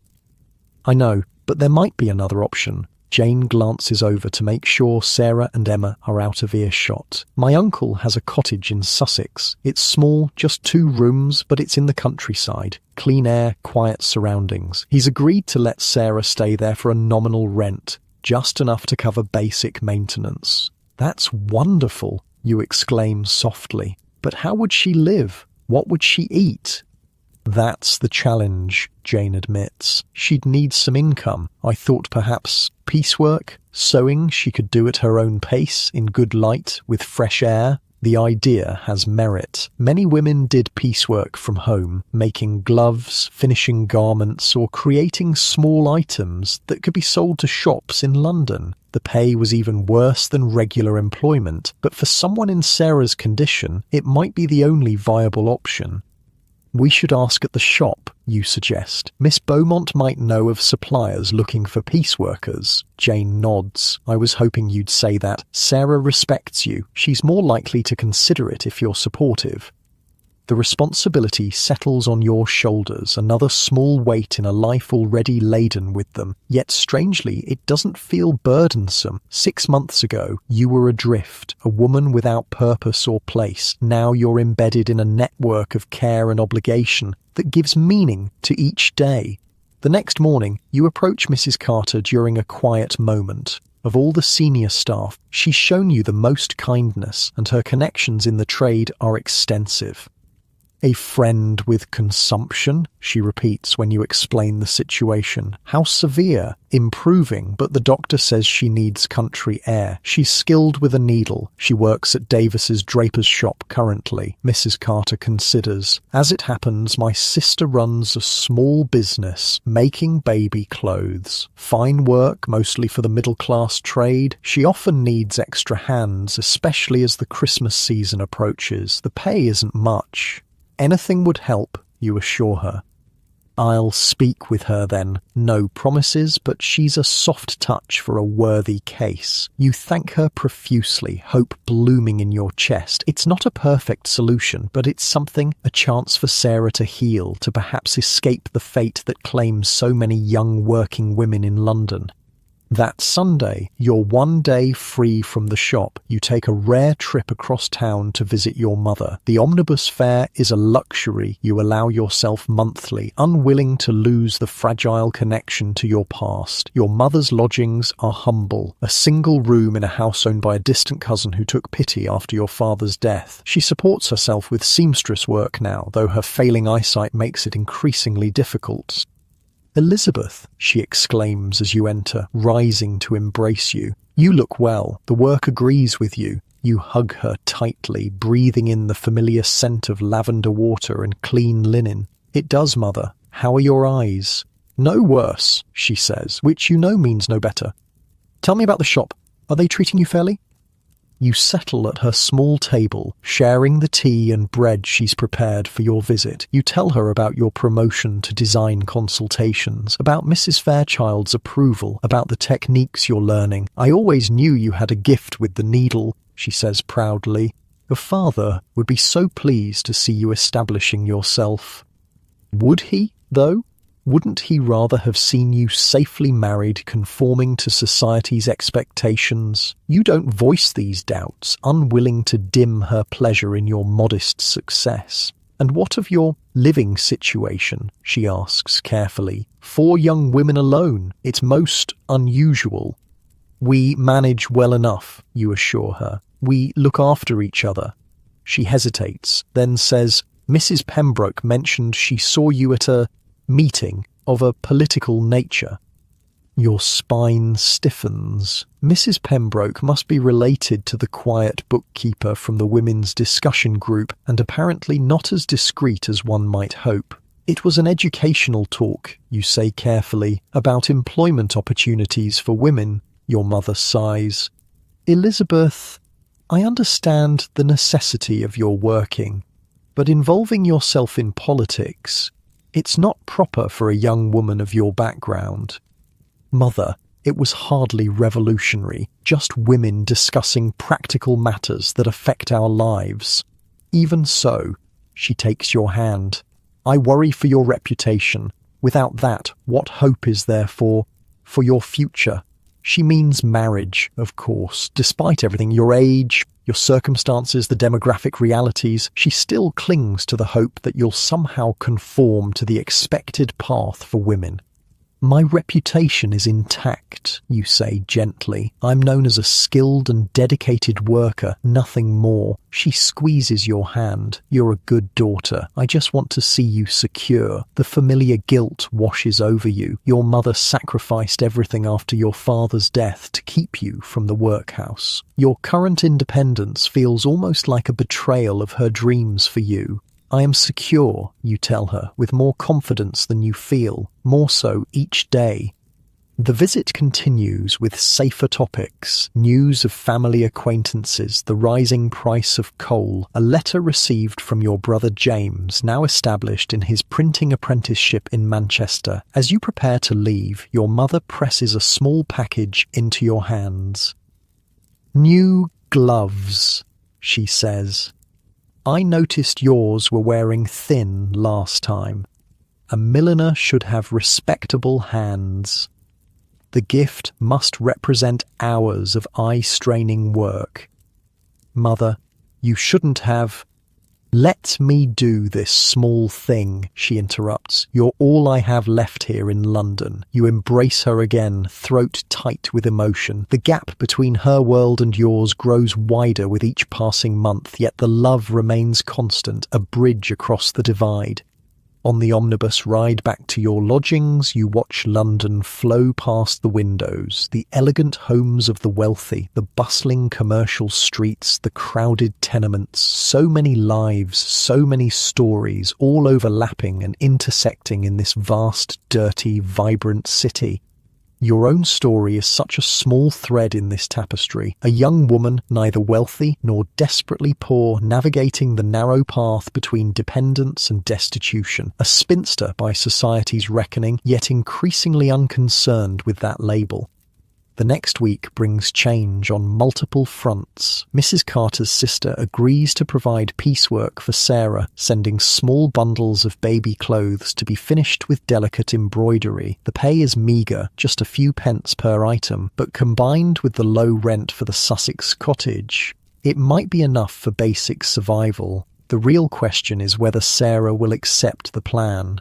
That evening, the 4 of you sit together in your small room, laying out the proposal. "All Sussex?" Sarah repeats, her face pale in the gaslight. "Leave London?" "Just until you're fully recovered," Jane explains gently. "The doctor says your lungs need clean air." "But I'd be alone," Sarah protests, fear edging her voice. "I've never lived alone." This was the reality for so many Victorian women. The urban migration that brought millions to cities like London wasn't just about work opportunities, it was about community. The idea of a solitary existence, especially for a woman raised with the constant presence of family and neighbours, was genuinely terrifying. It would only be temporary, Emma assures her, and we'd visit when we can. The train fare to Sussex isn't so very great, you add, though it represents a significant expense for any of you. Perhaps once a month? Sarah twists her hands in her lap, torn between fear of isolation and the undeniable fact that her health is deteriorating in London's polluted air. I don't know, she says finally. I need time to think. You exchange glances with Jane and Emma, silently agreeing not to press further tonight. The decision must be Sarah's own. At the millinery shop, your new responsibilities begin. Miss Pearce, though still exacting in her standards, proves to be a knowledgeable mentor, teaching you the subtle art of guiding customers toward choices that flatter them while making them believe the ideas were entirely their own. Mrs. Abernathy always chooses purple, regardless of whether it suits her complexion, she murmurs to you before a consultation. Our task is to lead her gently toward the lavender, which is more flattering, while letting her believe she's getting the deep purple she thinks she wants. It's a delicate dance of suggestion and deference, one that requires careful observation of each customer's temperament. Some want to be guided firmly, others respond only to the most subtle hints, and still others must be allowed to make their own choices, even if the results are less than ideal. The work is mentally taxing in a way basic construction was not, but also more engaging. You find yourself studying fashion plates with new attention, analysing the relationship between hat styles and face shapes, colours and complexions. You have a natural eye for it, Miss Pearce comments one afternoon, after a particularly successful consultation with a difficult customer. Not everyone does, you know. Some can master the technical skills, but never develop the aesthetic judgment. Coming from Miss Pearce, this is high praise indeed. You thank her, trying not to show how deeply the compliment affects you. That evening, as you walk home with Annie, she nudges your arm playfully. Soon you'll be taking my place as junior milliner, and I'll be jealous. Lee, you scoff. I've miles to go before I reach your skill level. Perhaps, but you're advancing quickly. Miss Beaumont has noticed. We all have.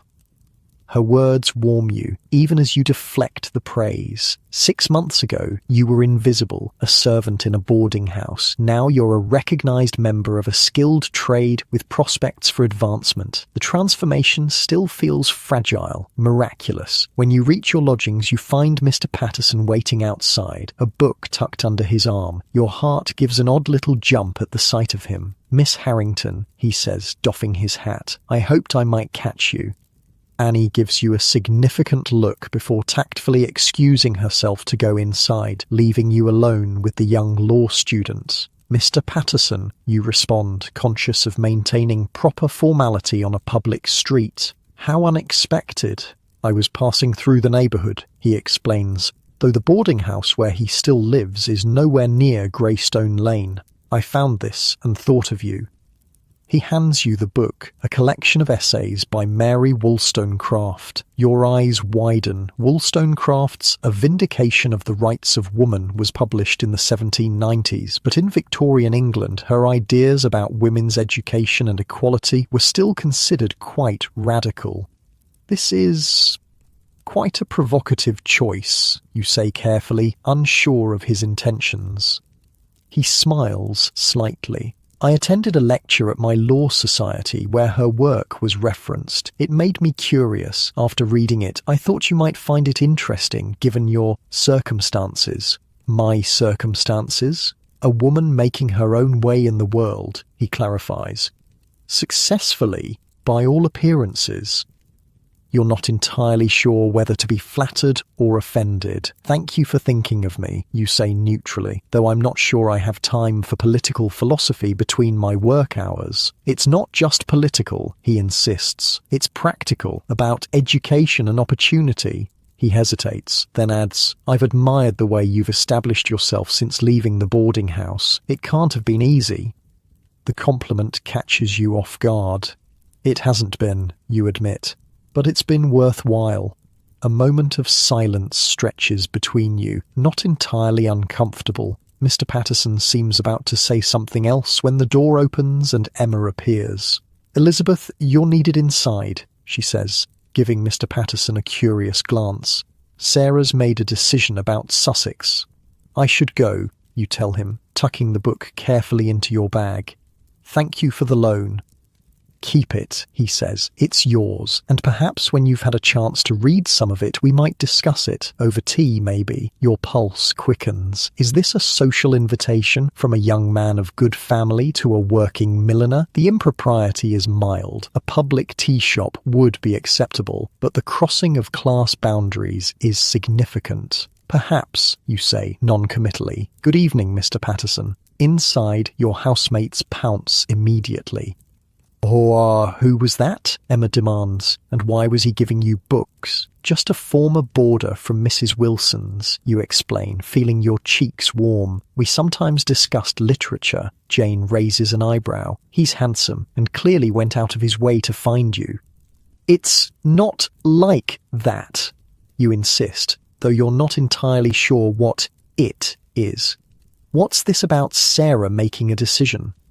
The change of subject works. Sarah, sitting on her bed with a shawl wrapped around her thin shoulders despite the room's warmth, looks up with resolute eyes. "I've decided to go to Sussex," she says. "You're all right. I need to get well, truly well, not just well enough to work. And I can't do that here." Relief washes through you. "That's very wise, Sarah. We'll help you make the arrangements." "There's something else," she continues, her voice stronger now that the decision is made. "Jane's uncle, he says there's a small school in the village near the cottage. They need someone to teach the youngest children basic letters and numbers. The pay is minimal, but combined with the piecework."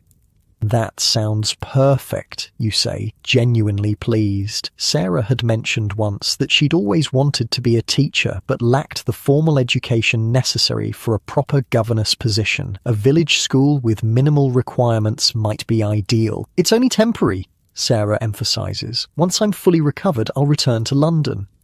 You all nod, though privately you wonder if she will. The Sussex cottage represents not just clean air but a different life path, quieter, perhaps more suited to her gentle nature. London's frenetic pace and harsh conditions might never again seem appealing once she's escaped them.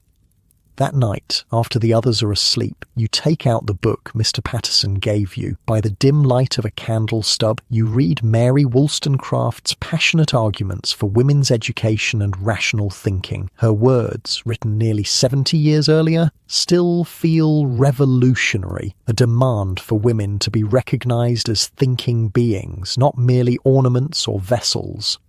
What would she make of your life, you wonder? A spinster at 25, working in a traditionally female trade, living independently with other women. Would she see it as progress, or merely a different form of limitation? You close the book, extinguish the candle and lie in the darkness, listening to the breathing of your friends.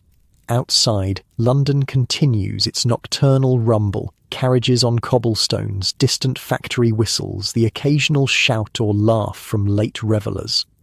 This is your world now, not the domestic sphere your mother inhabited, nor the married life she still hopes you'll find, but something else, something still taking shape, like a hat form in the millinery shop, gradually acquiring definition and purpose. And despite all its challenges, despite the uncertainty that shadows every decision, you wouldn't trade it. Not yet, not when each day brings new skills, new connections, new possibilities.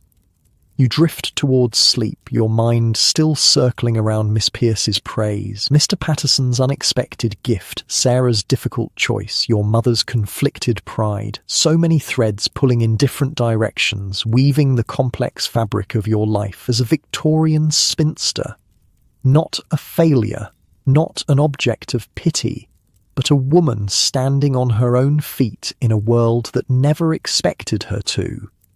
A year passes, marked by the rhythms of the millinery shop, the spring rush of new styles, the summer lull, the autumn revival, the winter flurry of holiday orders. London's seasons blend into one another through fog and rain and rare, precious days of sunshine. And with time, the once strange becomes familiar. Your hands move with confidence now, creating shapes from wire and fabric, transforming flat materials into dimensional art. Your voice no longer trembles when you offer suggestions to customers. Your wages have increased again, 3 shillings per week now, enough to occasionally buy a second-hand book or send a small package of tea to Sarah in Sussex. You've moved up in the shop's hierarchy too. When Miss Walsh left to marry a clockmaker from Manchester, Miss Beaumont surprised everyone by promoting you to junior milliner, skipping over 2 girls with more seniority. She earned it, you overheard Mrs. Carter tell a disgruntled colleague. The girl has more natural talent than either Thompson or Davis, and she works twice as hard. The position brings new responsibilities, training newcomers, handling more complex designs, dealing directly with the mid-tier clientele who make up the bulk of the shop's business. It also means you have a small workstation of your own rather than sharing the long communal table, a physical manifestation of your elevated status.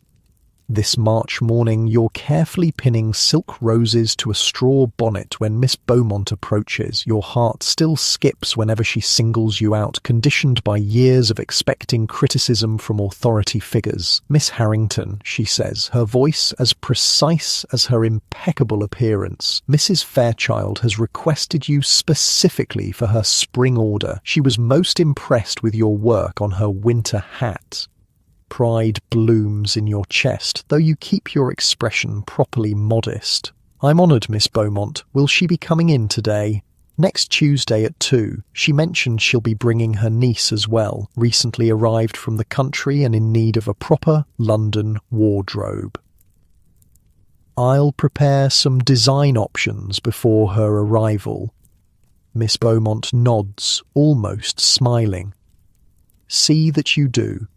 Mrs. Fairchild's patronage is valuable to us, and her approval carries weight among her circle."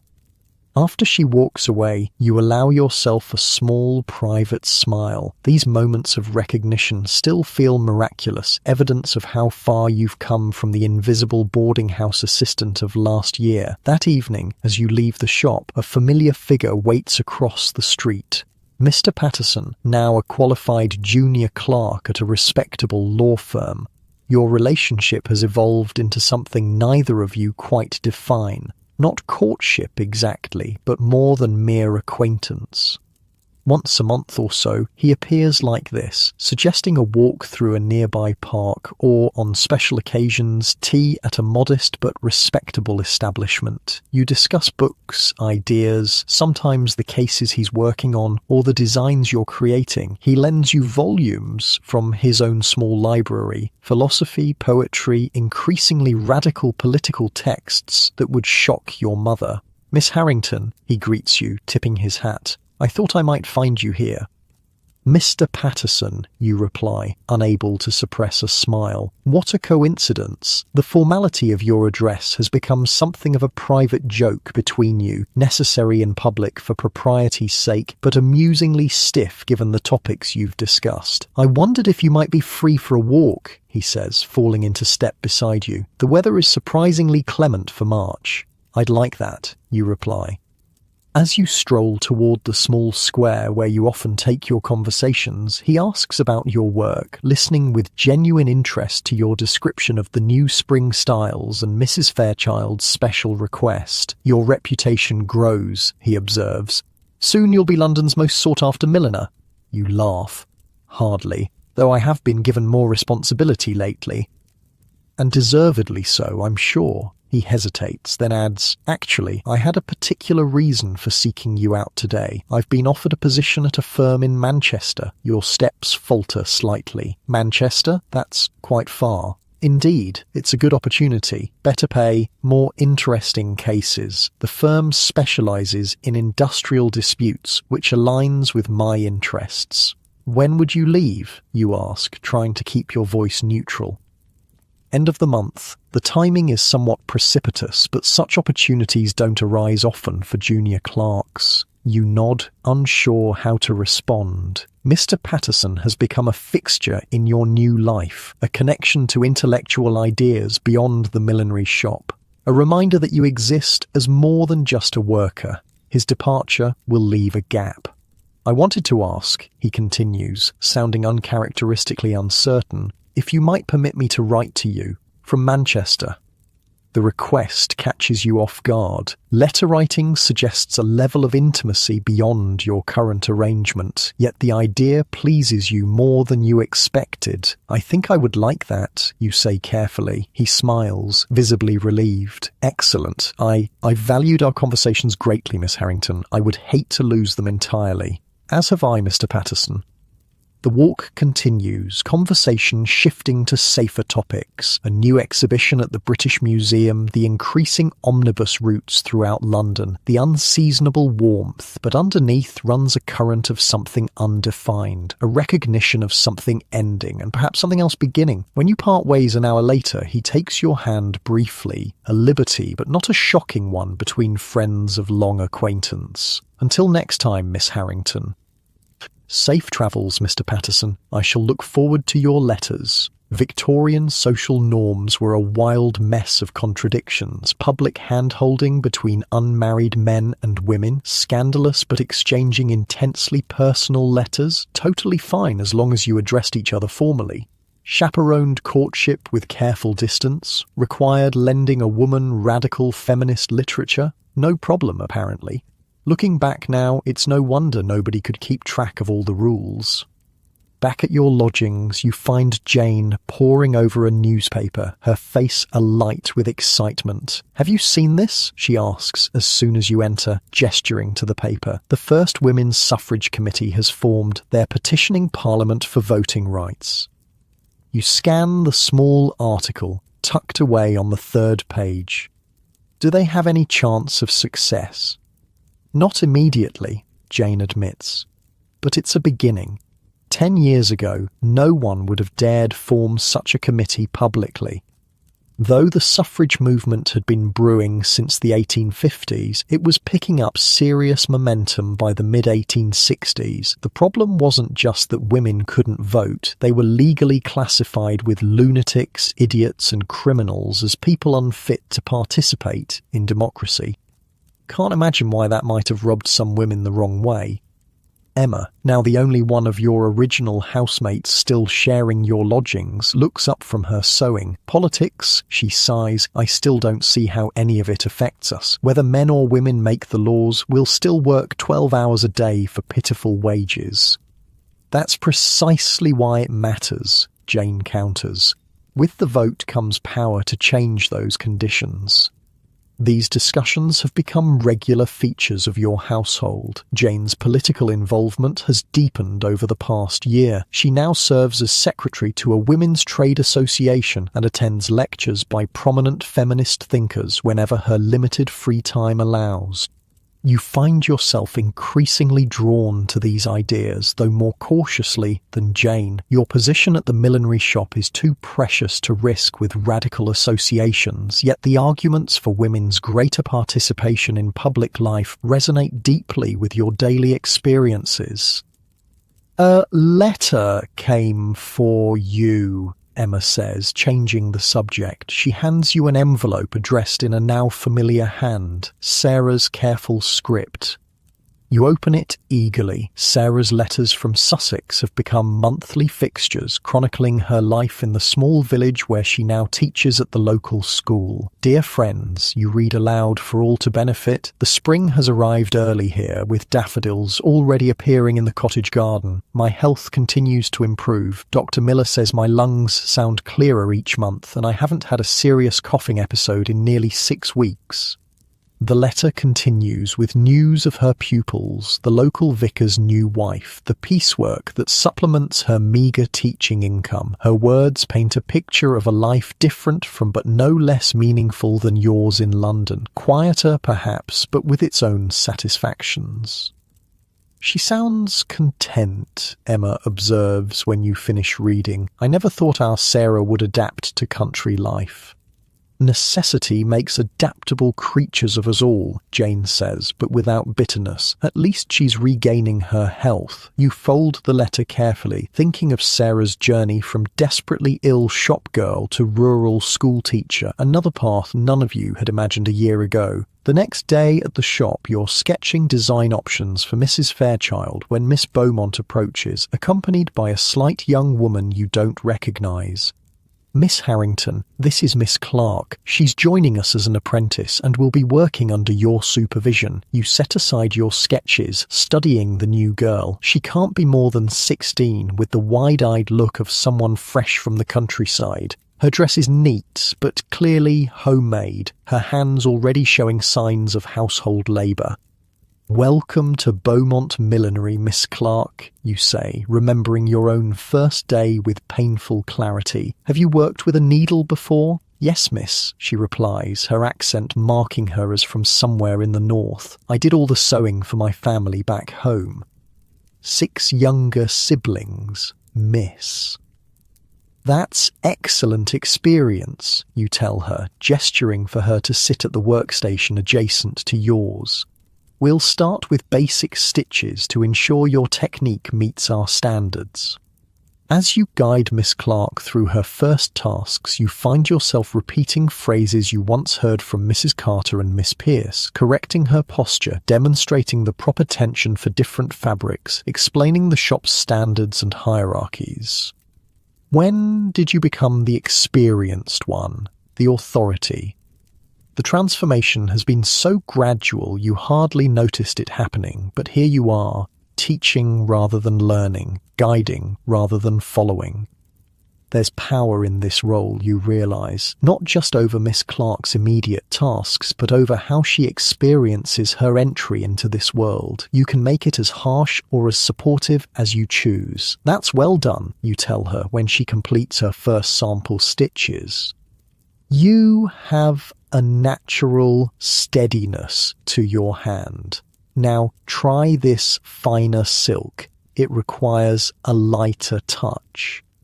By day's end, Miss Clark has proven herself a quick study, her northern stoicism serving her well through the demanding hours and exacting standards. As you both prepare to leave, she looks at you with undisguised admiration. Thank you for your patience today, Miss Harrington. Mrs. Wilson at the boarding house said I was lucky to be assigned to you rather than Miss Pierce. The mention of Mrs. Wilson startles you. You're staying at Wilson's boarding house on Marylebone Road? Yes, miss. Do you know it? You almost laugh at the question. I worked there before coming to the millinery. Mrs. Wilson was my employer. Miss Clark's eyes widen. Truly, she didn't mention that, only that a former assistant had done well for herself at Beaumont's. Well, for yourself. The phrase echoes in your mind as you walk home. Is that how Mrs. Wilson sees your journey? As success rather than desertion? The thought warms you unexpectedly. The following Tuesday, Mrs. Fairchild arrives for her appointment, trailing a fashionably dressed young woman you assume is the country niece in need of a London wardrobe. Miss Harrington, Mrs. Fairchild greets you warmly. This is my niece, Miss Eleanor Fairchild. She's in desperate need of your expertise. Country fashions are hopelessly behind, and she's to be presented at Lady Harrington's musical evening next week. You lead them to the consultation area, where you've arranged several design options based on the latest spring fashion plates and your knowledge of Mrs. Fairchild's preferences. As you discuss possibilities, you notice Miss Eleanor studying you with curious intensity. During a moment when her aunt is examining trim options, she leans forward slightly. Our aunt says you're quite remarkable, she murmurs, voice pitched for your ears only. She says you've risen from nothing to become a skilled artisan through your own merit. You maintain your professional smile, unsure how to respond to this assessment of your life journey. Your aunt is very kind. It's not kindness. Aunt Josephine is never kind merely for kindness' sake. She says you have an exceptional eye and ambition to match. Miss Eleanor's gaze is direct, almost challenging. I find that fascinating. Before you can reply, Mrs. Fairchild returns her attention to the consultation. Blue silk with white trim, I think, for Eleanor's first hat, something youthful but elegant. An excellent choice, ma'am, you agree, mentally adjusting the design to suit the niece's colouring and facial structure, perhaps with a slightly higher crown than shown here. It would complement Miss Eleanor's height. The consultation continues, but you remain aware of the niece's assessing gaze throughout. When they finally leave, having ordered 3 hats between them, Miss Eleanor pauses at the door. "I look forward to seeing your creations, Miss Harrington," she says, with peculiar emphasis. "I suspect they'll be most illuminating." That evening, as you walk home, you puzzle over the encounter. There was something in Miss Eleanor's manner, a recognition perhaps, or a kinship, that felt significant. The city streets are unusually pleasant in the spring dusk, the worst of the coal smoke dissipated by a gentle breeze. Workers stream from factories and shops, their days ended, their brief hours of freedom beginning. Among them are hundreds of women like you, milliners, seamstresses, shop girls, factory workers, each with her own story, her own delicate balance of independence and security. You pass a newspaper boy shouting headlines about the suffrage petition, about labour unrest in the north, about the expanding railway system connecting Britain's industrial cities. The world is changing, gradually but undeniably, and women's places within it are changing too. At your lodgings, a letter awaits, not from Sarah this time, but from your brother James in Manchester. The sight of his handwriting brings an immediate smile. Though you exchange letters only every few months, the connection remains important, a thread binding you to your diminished family. "Dear Lizzie," he writes, using the childhood nickname only he still employs, "I trust this finds you well and thriving in your millinery endeavours. Mother writes that you've advanced in position. I'm not surprised, as you always had the steadiest hands of any of us." He continues with news of his own progress in the printing trade, having recently been promoted to compositor, setting type for a small but respectable newspaper. Then comes an unexpected paragraph. "A curious coincidence. A new clerk has joined the legal firm that handles our newspaper's affairs. A Mr. Patterson recently arrived from London. In conversation, he mentioned knowing a milliner named Miss Harrington. I inquired further and determined it must indeed be you he spoke of. He speaks most highly of your intellect and character. I find myself wondering about the nature of your acquaintance, as he seemed particularly interested when I revealed our connection." You feel your cheeks warm as you read this, aware of Emma watching you with raised eyebrows. "News from Manchester?" she asks innocently. "Just James," you reply, folding the letter. "He's been promoted at the printing house." She nods, tactfully not pressing for more, though her expression suggests she's noted your blush. Later, in the quiet of the evening, as Emma works on mending and Jane has yet to return from a meeting, you reread James's letter, lingering on the mention of Mr. Patterson. So he's arrived safely in Manchester and already mentioned you to your brother. The thought produces a strange fluttering in your chest, not entirely comfortable, but not unpleasant either. You should respond to both James and Sarah soon, perhaps Mr. Patterson as well, now that you know he's settled in his new position. So many connections stretching across distance, binding your present to both past and possible futures. The next morning, Miss Clark arrives at the shop visibly distressed, her eyes red-rimmed and her hands trembling. "What's happened?" you ask, drawing her aside before Miss Beaumont can notice her state. "It's Mrs. Wilson," she whispers. "She's selling the boarding house. We all received notice last night. We have a month to find new lodgings." The news hits you with unexpected force. Mrs. Wilson's boarding house has been a fixture in your mental landscape, the place where your independent journey began. The idea of it changing hands, perhaps even changing purpose, feels like the removal of a cornerstone. "Did she say why?" you ask, guiding Miss Clark to your workstation, where you can speak privately while appearing to be reviewing designs. "Her sister in Bath has fallen ill. She's going to care for her and doesn't want the responsibility of the house from a distance." Miss Clark twists her hands anxiously. "I don't know where I'll go. The other boarding houses nearby are either too expensive or not respectable." You recognize the genuine fear beneath her words. For a young woman alone in London, safe lodging is the difference between security and desperate vulnerability. Let me think, you say, your mind already turning over possibilities. There might be a spare room in the house where I lodge. It would mean sharing with others, but the landlord is fair and the location is convenient to the shop. Truly? Hope brightens her face. You'd help me inquire about it.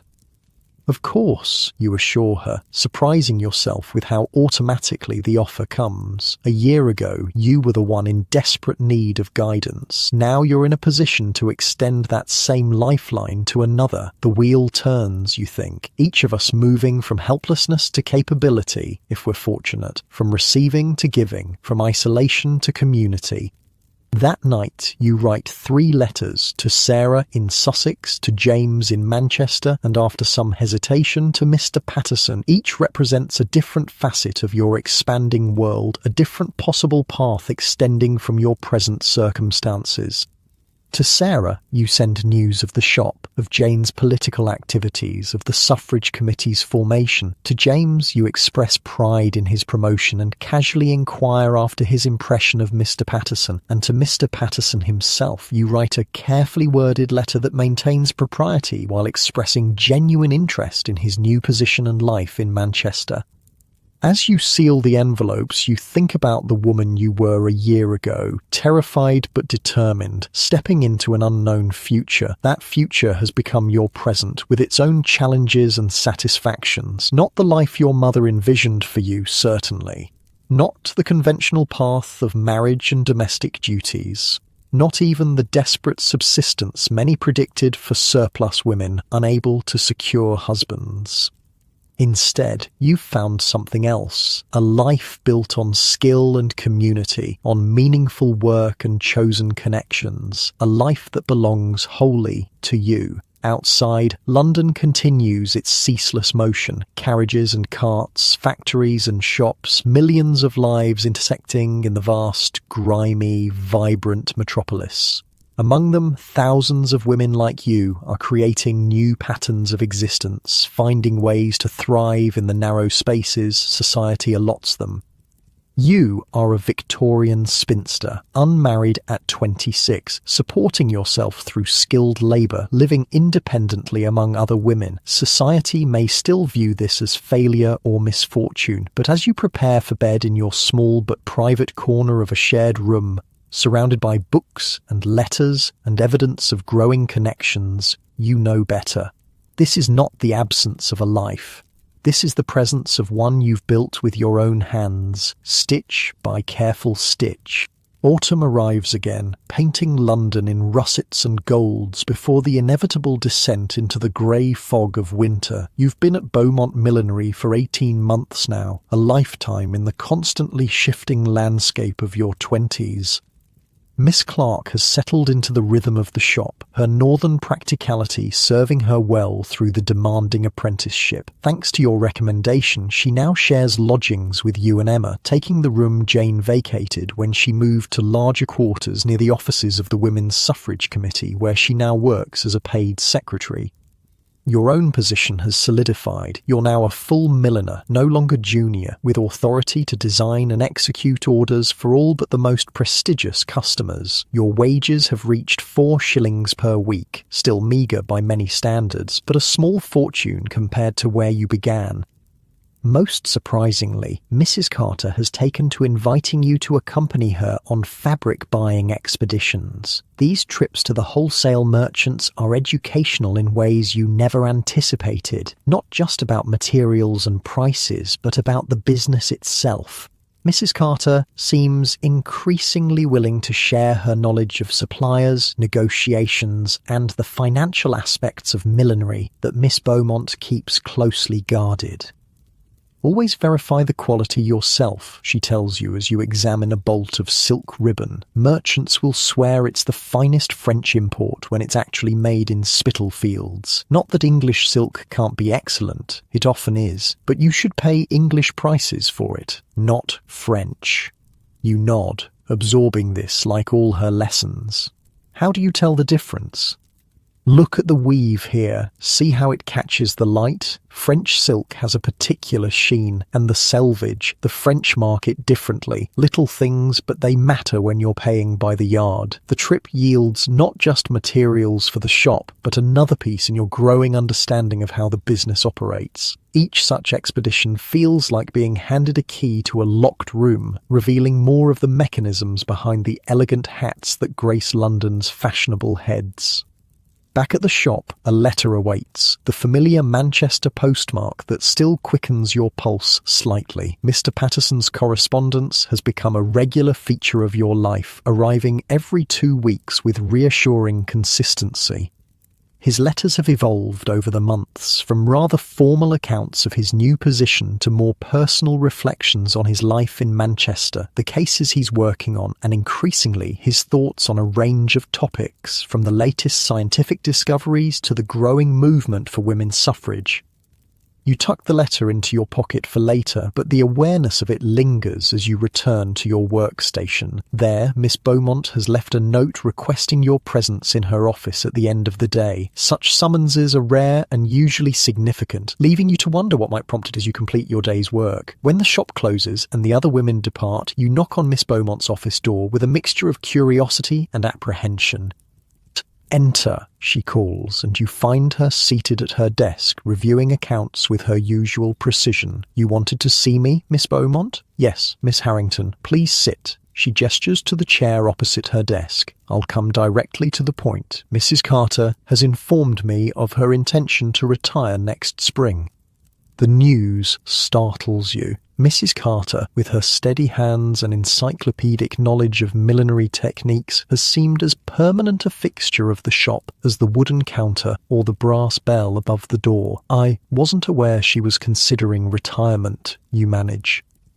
Few were. "She has a sister in Brighton with health troubles and wishes to relocate there." Miss Beaumont sets aside her accounts book. "Her departure will leave a significant gap in our operation. She is not merely our most experienced milliner, but also oversees much of our purchasing and manages our premium clientele." You nod, uncertain where this is leading. "I have been considering who might assume her responsibilities." Miss Beaumont's steady gaze fixes on you. "Your progress since joining us has been remarkable, Miss Harrington. You have an exceptional eye for design, a steady hand for execution, and have shown an increasing aptitude for business matters. Your heart beats faster as you begin to understand the direction of this conversation. Are you suggesting that I might take on Mrs. Carter's role?"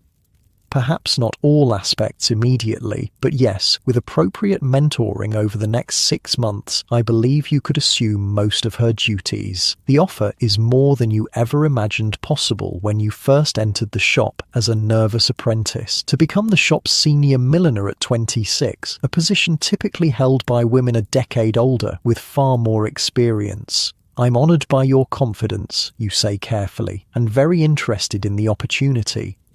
"Good," Miss Beaumont nods crisply. "There would, of course, be an adjustment to your wages, 5 shillings weekly to start, with the possibility of a percentage on premium orders after a trial period. 5 shillings weekly. The sum echoes in your mind. Nearly enough to rent a small room of your own, to build more substantial savings, to send regular packages to your mother and Sarah.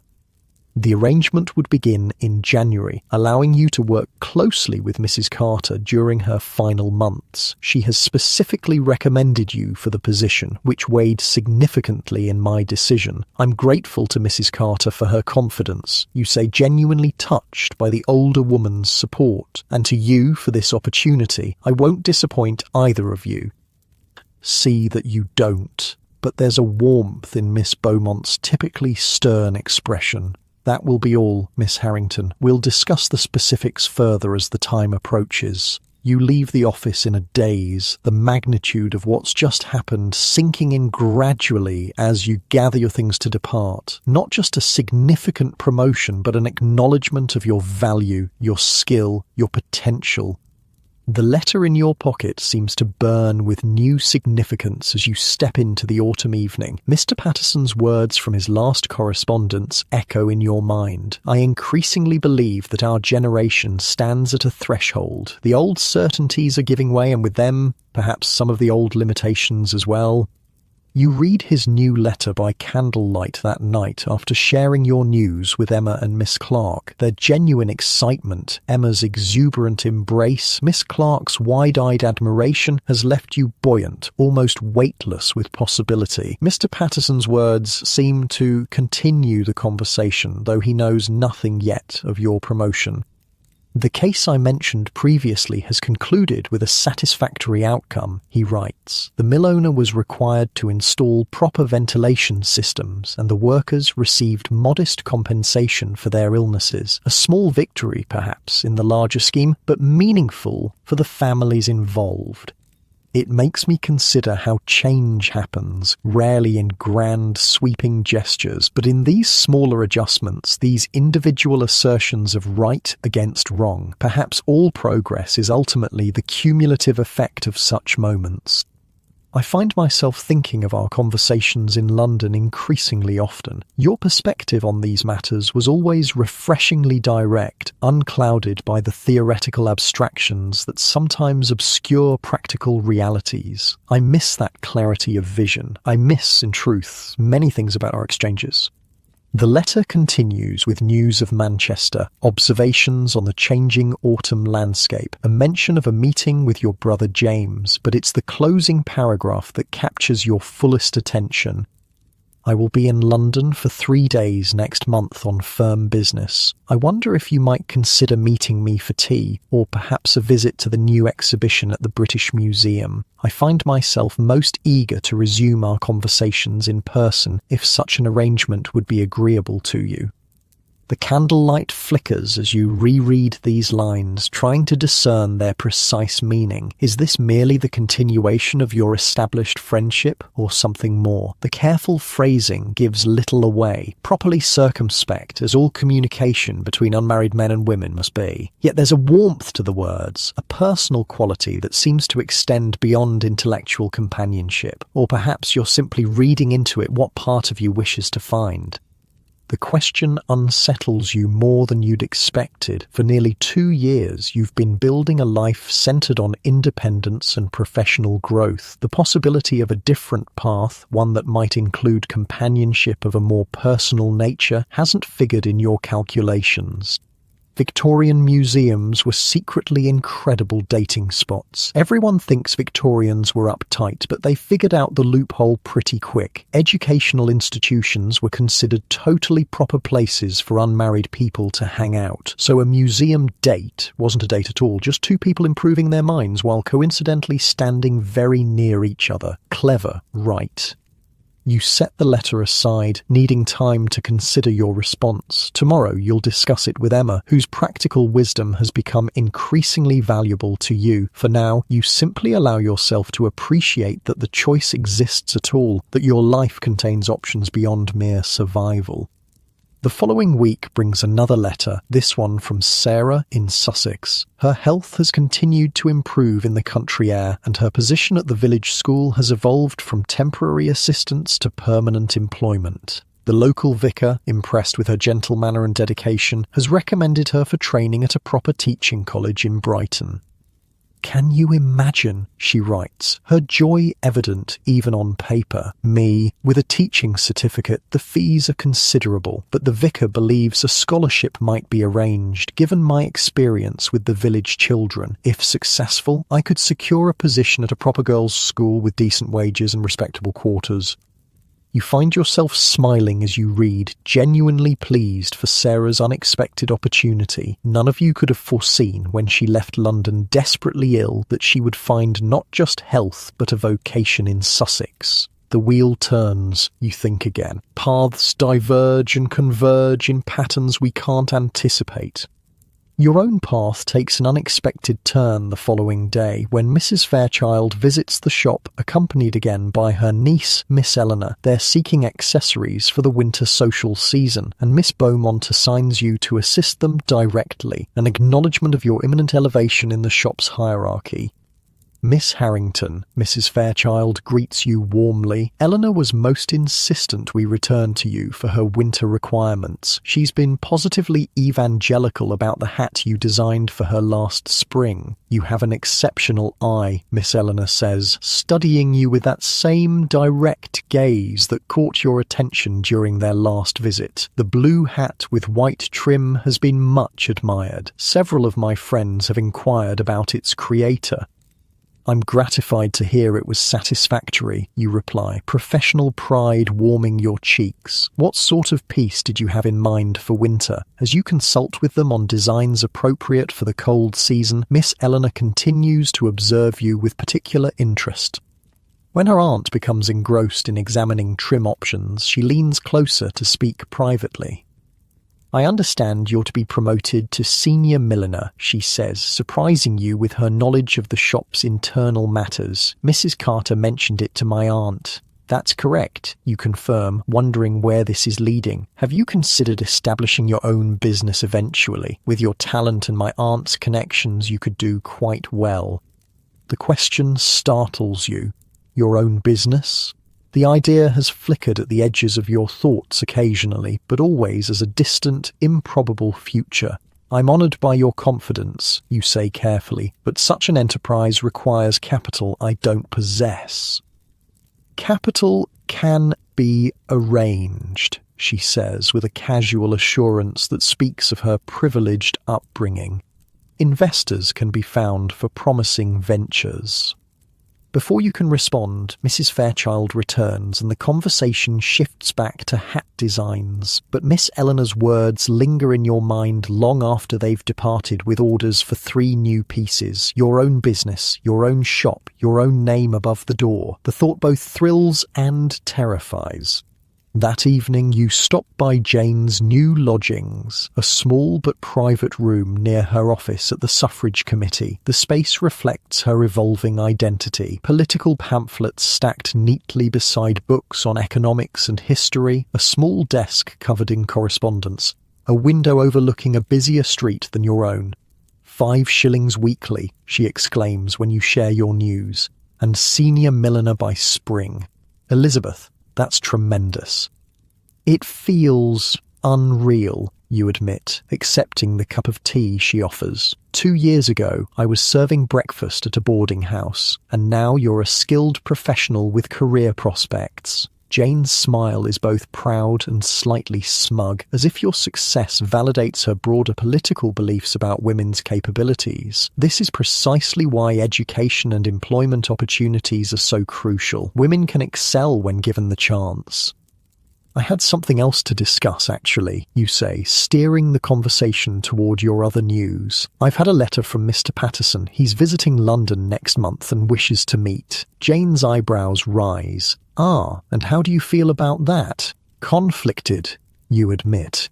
We've maintained a correspondence for nearly a year now.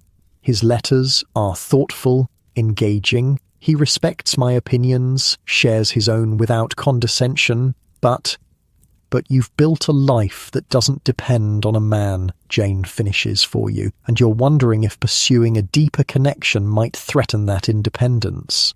Precisely. You're grateful for her immediate understanding. My career is advancing. I have friends, intellectual stimulation, a degree of security I never thought possible. What would I gain by complicating that with whatever this might become? What indeed? Jane sips her tea contemplatively, though I would point out that independence doesn't necessarily preclude companionship. One can maintain autonomy while sharing aspects of life with another, if that other person truly respects one's separate identity. Is that possible, do you think? Truly possible? Not just theoretically? You think of your mother's marriage, loving but entirely defined by traditional roles and expectations. I believe it must be, or we're working toward a rather lonely future. Jane's expression grows serious. The question is whether Mr. Patterson is the sort of man capable of such an arrangement. I don't know, you confess. His letters suggest progressive views, but letters can present an idealized version of oneself. Then perhaps you should meet him and discover the reality, Jane suggests practically. A visit to the British Museum hardly constitutes a lifelong commitment. You laugh, acknowledging the truth in her words. When did you become so moderate in your views? I expected you to warn me away from any entanglement with the oppressor class. Oh, I still believe the entire system of gender relations requires radical restructuring, Jane assures you with a grin. But I also believe in individual happiness within the constraints of our present reality. We can work to change the system while still finding moments of joy where possible. You leave Jane's lodgings with a lighter heart, her practical wisdom having cut through your tangled thoughts. You'll meet Mr. Patterson when he visits, not with any predetermined outcome in mind, but simply to continue a connection that has brought value to your life. As autumn deepens toward winter, your days fall into a new pattern. Mornings and early afternoons are devoted to regular shop work, designing, constructing, assisting customers. But late afternoons now include special instruction from Mrs. Carter, who seems determined to transfer her lifetime of millinery knowledge to you before her retirement. The secret to a truly exceptional hat, she tells you one evening as you work together after hours, is understanding that it's never just an accessory. It's architecture, sculpture, and fashion combined. It must balance on the head, frame the face, and express something about its wearer. Her gnarled fingers guide yours through particularly challenging techniques, the perfect blocking of complex shapes, the invisible securing of delicate trims, the subtle manipulations that transform flat fabric into dimensional art. You have the technical skill, she observes, watching you complete a difficult pleating, and the eye for design. What you're still developing is the business acumen, knowing what will sell, what you can charge, how to manage the 1,000 invisible details that keep a shop profitable. I'm grateful for your guidance, you tell her sincerely. I know there are milliners who guard their techniques jealously. She snorts softly. What good is knowledge hoarded? I've no daughters to pass my skills to. Better they live on in your hands than die with me. There's something poignant in her matter-of-fact statement. Mrs. Carter represents a different type of spinster, an older generation who perhaps had fewer choices, fewer opportunities for community beyond the traditional family structure. Yet she's created a legacy nonetheless, through her art and her willingness to transmit it. I'll do my best to honour what you've taught me, you promise. She nods, apparently satisfied. Now show me again how you're constructing the base for Mrs. Fairchild's niece's winter hat. The angle seems slightly off. The weeks pass in this dual rhythm, regular work and special training, your skills expanding in both technical and business directions. Letters arrive regularly, from Sarah in Sussex, from James in Manchester, and from Mr. Patterson confirming the dates of his London visit. You reply to the latter with carefully composed acceptance of his invitation to the British Museum, suggesting a time and proposing to meet directly there, a public location that maintains propriety while avoiding the need for a chaperone. His response comes quickly, expressing pleasure at your acceptance and suggesting an additional outing to hear a lecture at the Royal Society on recent scientific discoveries. The expanded invitation further blurs the line between intellectual companionship and potential courtship, leaving you both nervous and intrigued as the date approaches. November brings sharp frosts and early darkness. London wraps itself in fog and coal smoke, the gas lamps creating halos in the thick air as you make your way home each evening. Your breath clouds before you, and your fingers, despite their working calluses, ache with cold by the time you reach your lodgings. But there's warmth within, not just from the small fire Emma maintains, but from the sense of community that has grown among the house's residents. Miss Clark has blossomed from nervous country girl to confident apprentice, often bringing home amusing tales of customer foibles. Emma's steady presence provides continuity, her practical nature balancing your increasingly theoretical discussions with Jane when she visits. One unusually bitter evening, as you all huddle near the fire, Emma makes an announcement. "I've had a letter from my cousin in Liverpool. She's married a shopkeeper there, and they're expecting their first child in the spring. She's invited me to join them, to help with the baby and the shop." The news catches you by surprise. Emma has been your constant companion since those first terrifying days of independence. The thought of her departure creates an unexpected hollow in your chest. "Will you go?" Miss Clark asks. Emma nods. "I think so. The shop sells ladies' accessories, gloves, scarves, that sort of thing. My cousin says I could advance to managing it eventually as she focuses on motherhood. That's a wonderful opportunity," you say, genuinely happy for her, despite your sadness at the prospect of her leaving, though we'll miss you terribly. "It won't be until February," she assures you. "And I'll write, of course, but I'm nearly 28 now. This might be my best chance for something different. Something different." The phrase echoes your own thoughts of late. Your life has stabilized into something respectable, comfortable even, despite its limitations. Yet there remains a restlessness, a sense of unrealized possibility. Miss Eleanor's words return to you. "Have you considered establishing your own business?" The idea no longer seems as impossibly distant as it once did. With your promotion to senior milliner, with Mrs. Carter's intensive training, with connections to customers like Mrs. Fairchild and her circle, perhaps it's not entirely beyond reach. That night, you draft a careful letter to Miss Eleanor, inquiring hypothetically, of course, about the nature of the investment arrangements she hinted at. It's merely an exploration, you tell yourself. Information gathering, no commitment. Yet, as you seal the envelope, you feel a small thrill of possibility. Your life as a Victorian spinster continues to evolve in ways you never imagined when you first left the boarding house. Not just survival, but growth. Not just independence, but potential prosperity. Outside your window, London sleeps beneath its blanket of fog, a city of both crushing limitation and boundless opportunity, and somewhere within it your future takes shape, stitch by careful stitch, choice by deliberate choice.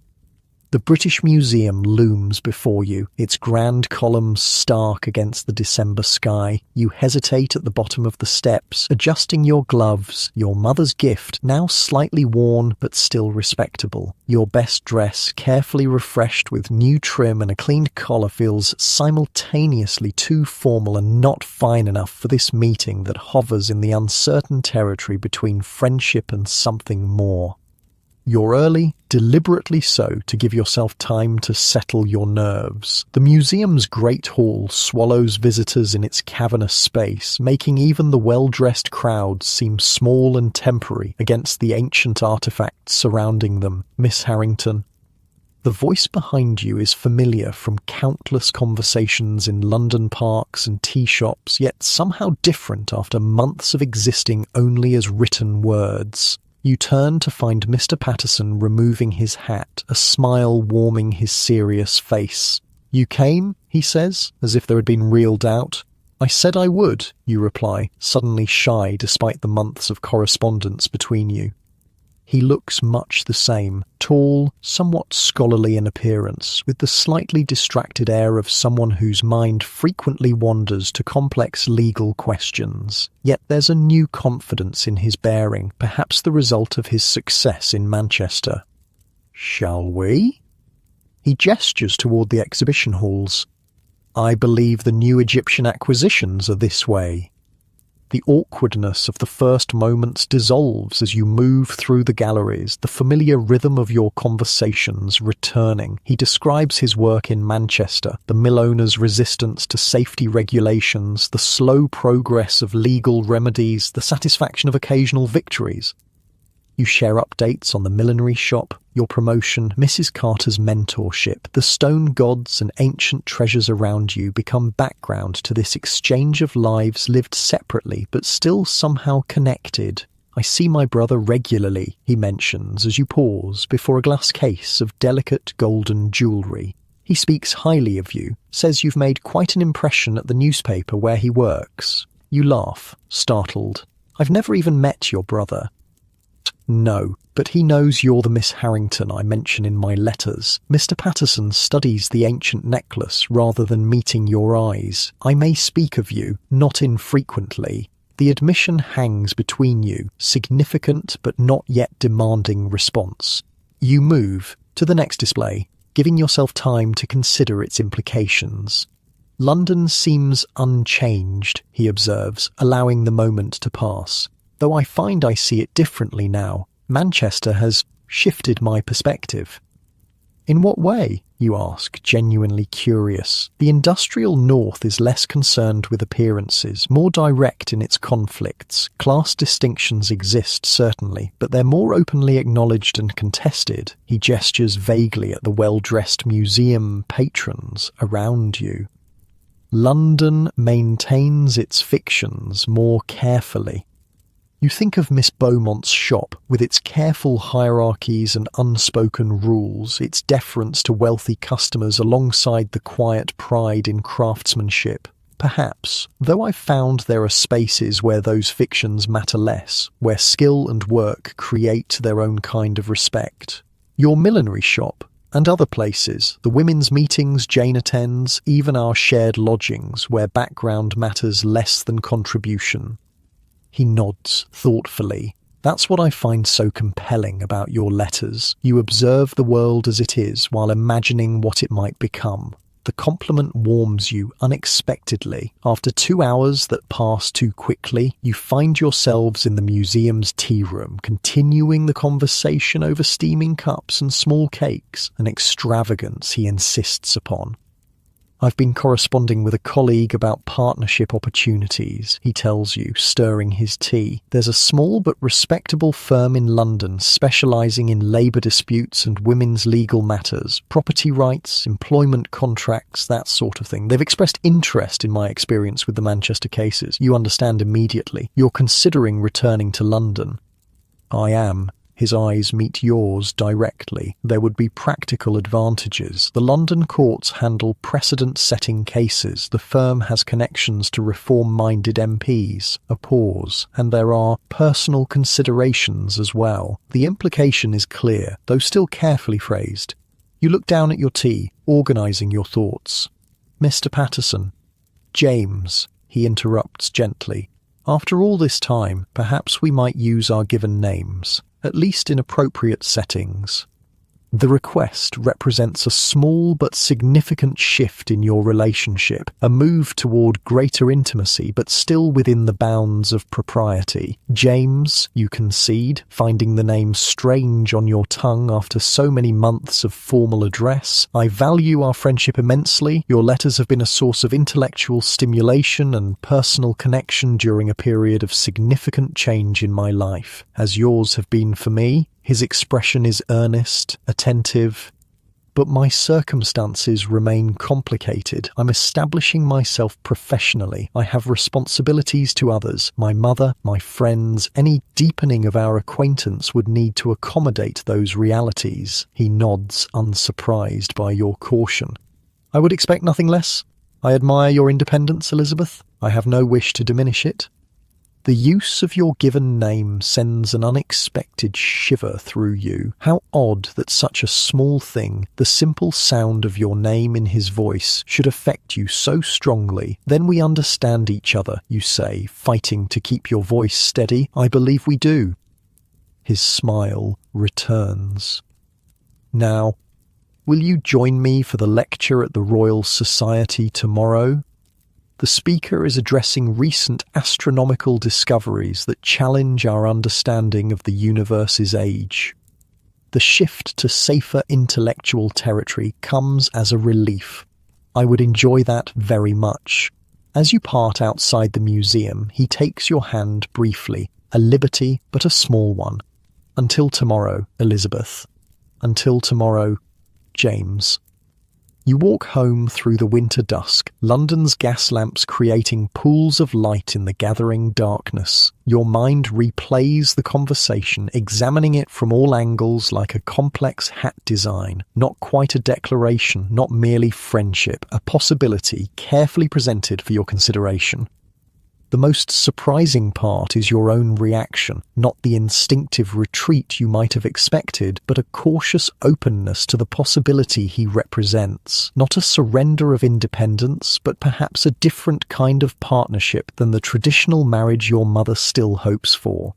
At your lodgings, you find a letter waiting, the crisp stationery and precise handwriting immediately identifying it as from Miss Eleanor Fairchild. You open it with fingers still cold from your walk, reading by the room's single gas lamp.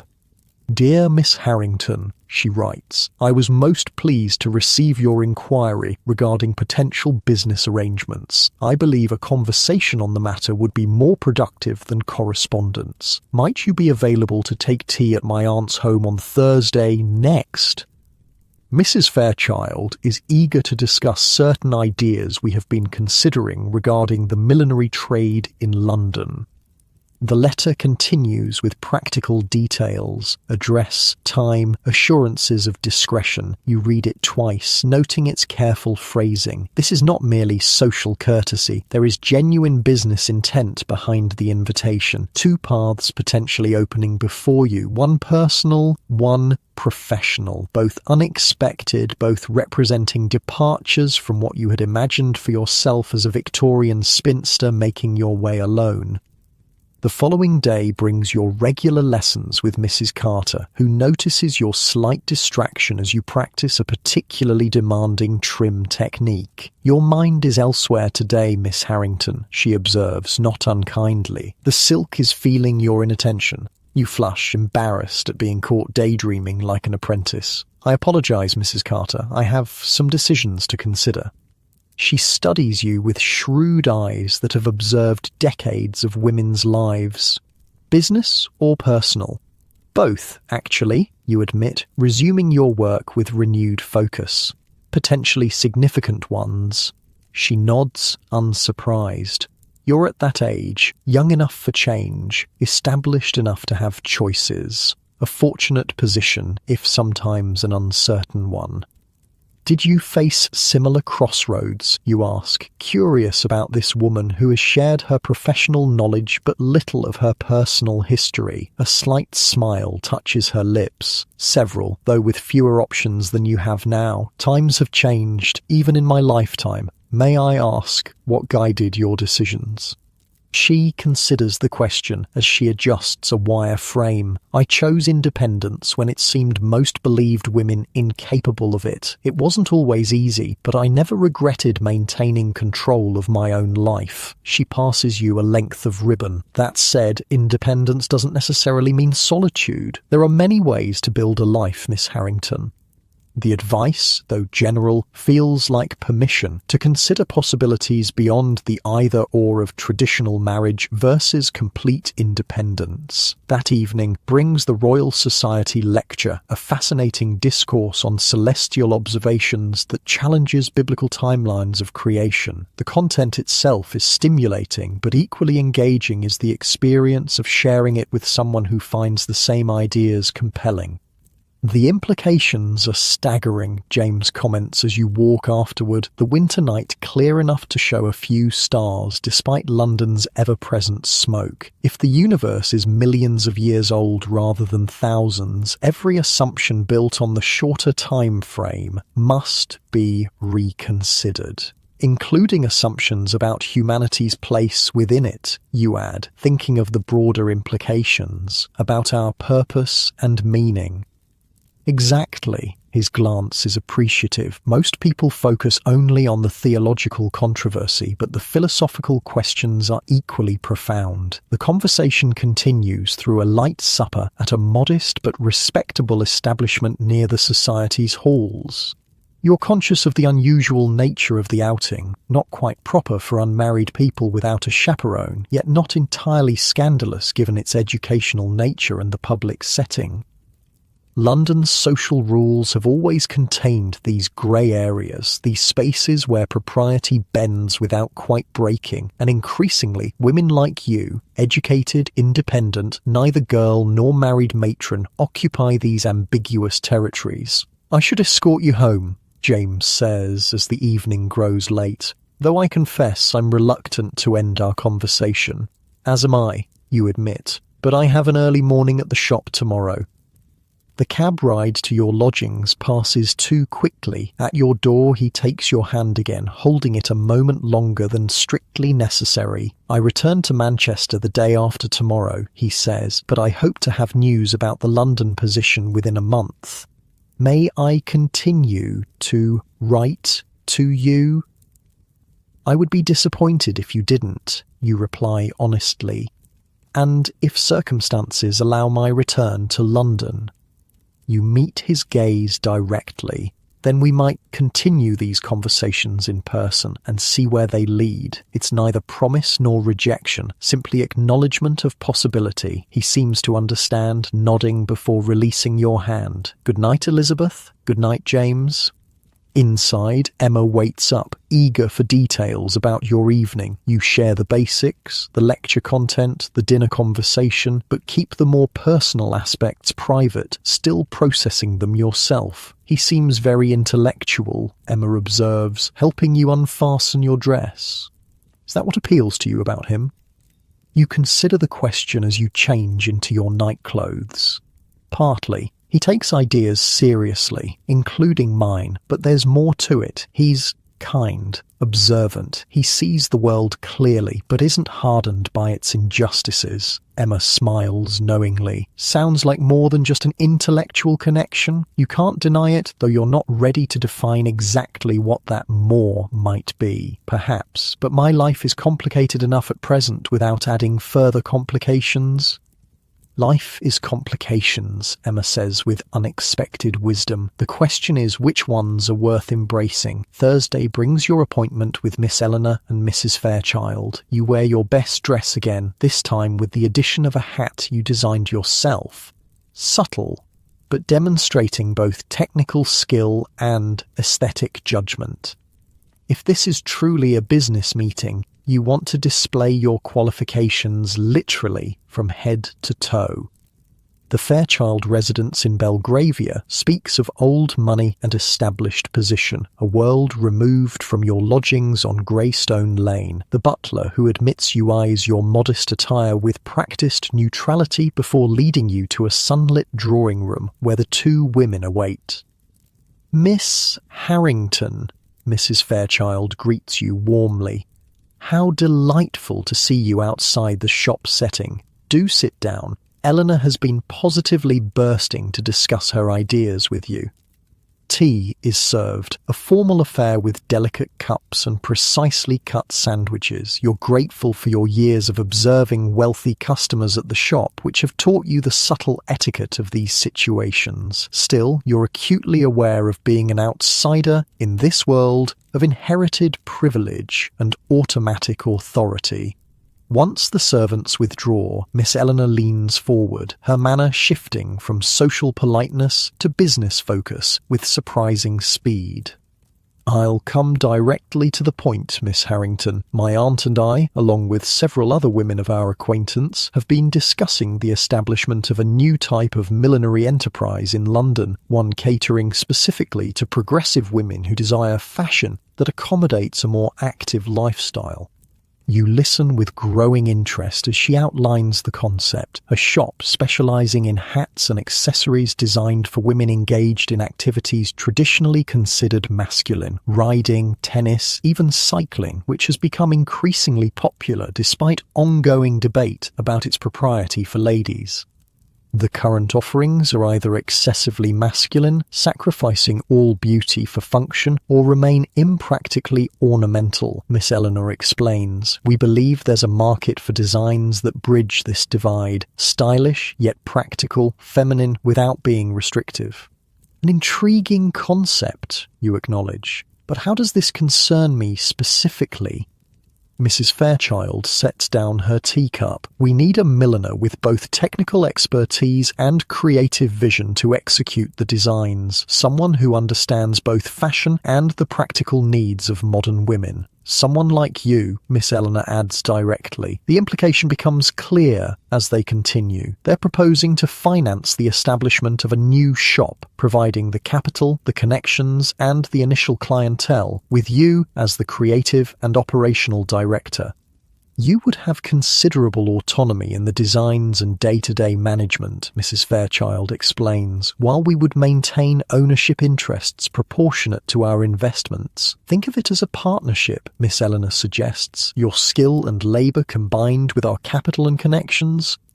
The proposal is breathtaking in its scope and unexpectedness. Your own shop, or something very close to it, without the years of saving and struggling you had assumed would be necessary. An opportunity to create designs that reflect your own aesthetic vision rather than always deferring to established conventions. This is most unexpected, you manage, mind racing with questions and possibilities. I would need to understand the specific terms, the financial arrangements, the division of authority, the expectations regarding my time and contribution. Of course, Miss Eleanor nods approvingly at your businesslike response. We've prepared a preliminary outline of terms for your review. She hands you several pages of neatly written notes, a surprisingly thorough business proposal that addresses many of the questions already forming in your mind. The level of detail suggests this is not a whim, but a carefully considered venture. We don't expect an immediate answer, Mrs. Fairchild assures you. Such an important decision requires proper consideration, but we would appreciate your thoughts within the month, as we hope to establish the business in the spring. As you leave the Fairchild residence, your head spins with the morning's revelations. The proposal represents everything you've secretly dreamed of but never quite believed possible. Creative control, professional advancement, financial improvement, all without decades of incremental progress. Yet questions nag at you. Why you? Why now? What do these wealthy women truly expect from this arrangement? And most pressingly, how would this affect your imminent promotion at Beaumont Millinery, your commitment to Mrs. Carter's training, your obligations to Miss Beaumont, who has invested in your development? The winter sun offers little warmth as you make your way back toward more familiar parts of London. Your life, which seemed relatively settled just weeks ago, now presents multiple diverging paths, each with its own promises and uncertainties. That evening you write 3 letters, one to Sarah in Sussex, sharing your news and seeking her practical perspective, one to James in Manchester, describing the business proposal in careful terms that present it as an interesting professional development rather than a life-altering opportunity, and one to your mother, mentioning only your promotion at the shop, knowing she would find the other possibilities either worrying or incomprehensible.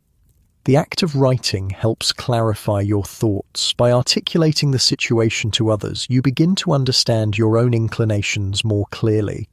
The following weeks bring responses. Sarah's enthusiastic endorsement of the business opportunity. Think of the freedom it would give you. James's thoughtful analysis of the legal and financial considerations. The terms seem fair, though I would suggest clarification on several points. And your mother's pride in your promotion mixed with gentle inquiries about any suitable young men you might have met at church.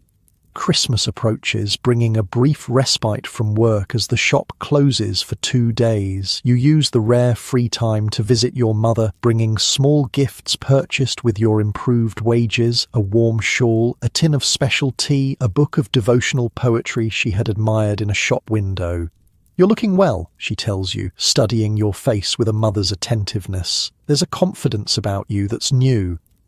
Is there? You smile, helping her arrange the simple Christmas meal on her small table. Perhaps it's just satisfaction with my work. Perhaps. But her eyes suggest she senses more than you've revealed. You know I only want your happiness, Elizabeth, whatever form that takes. The words surprise you. An unexpected flexibility from a woman who has always held traditional views on a daughter's proper path. Even if it's not the form you once hoped for.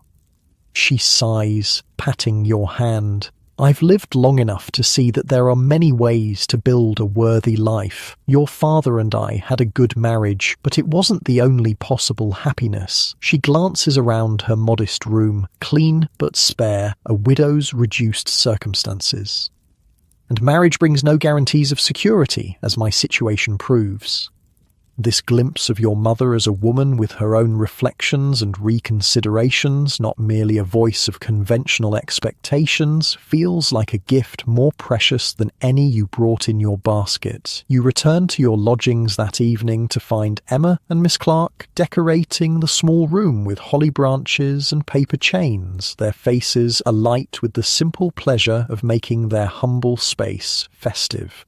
Jane's coming tomorrow with mince pies, Emma announces, and I've managed to find a small goose we can roast, a proper Christmas dinner. The holiday passes in this spirit of modest celebration and genuine warmth. Jane brings not only the promised pies, but also news from her suffrage work. A petition gaining unexpected support from several MPs, a series of letters published in respectable newspapers advancing the cause. Things are shifting, she tells you all, eyes bright with conviction. Slowly, incrementally, but undeniably. 10 years ago, these ideas were considered scandalous. Now they're merely controversial. Progress. You think of Mrs. Carter's words about choosing independence when few believed women capable of it. Of Miss Eleanor's vision for fashion that accommodates women's expanding activities and roles. Of your own journey from invisibility to skilled professional with choices before you. Progress indeed, not revolution. The world remains structured around male authority and female dependence in 1,000 ways large and small, but change is happening, creating cracks in those structures, openings where different kinds of lives might take root and grow.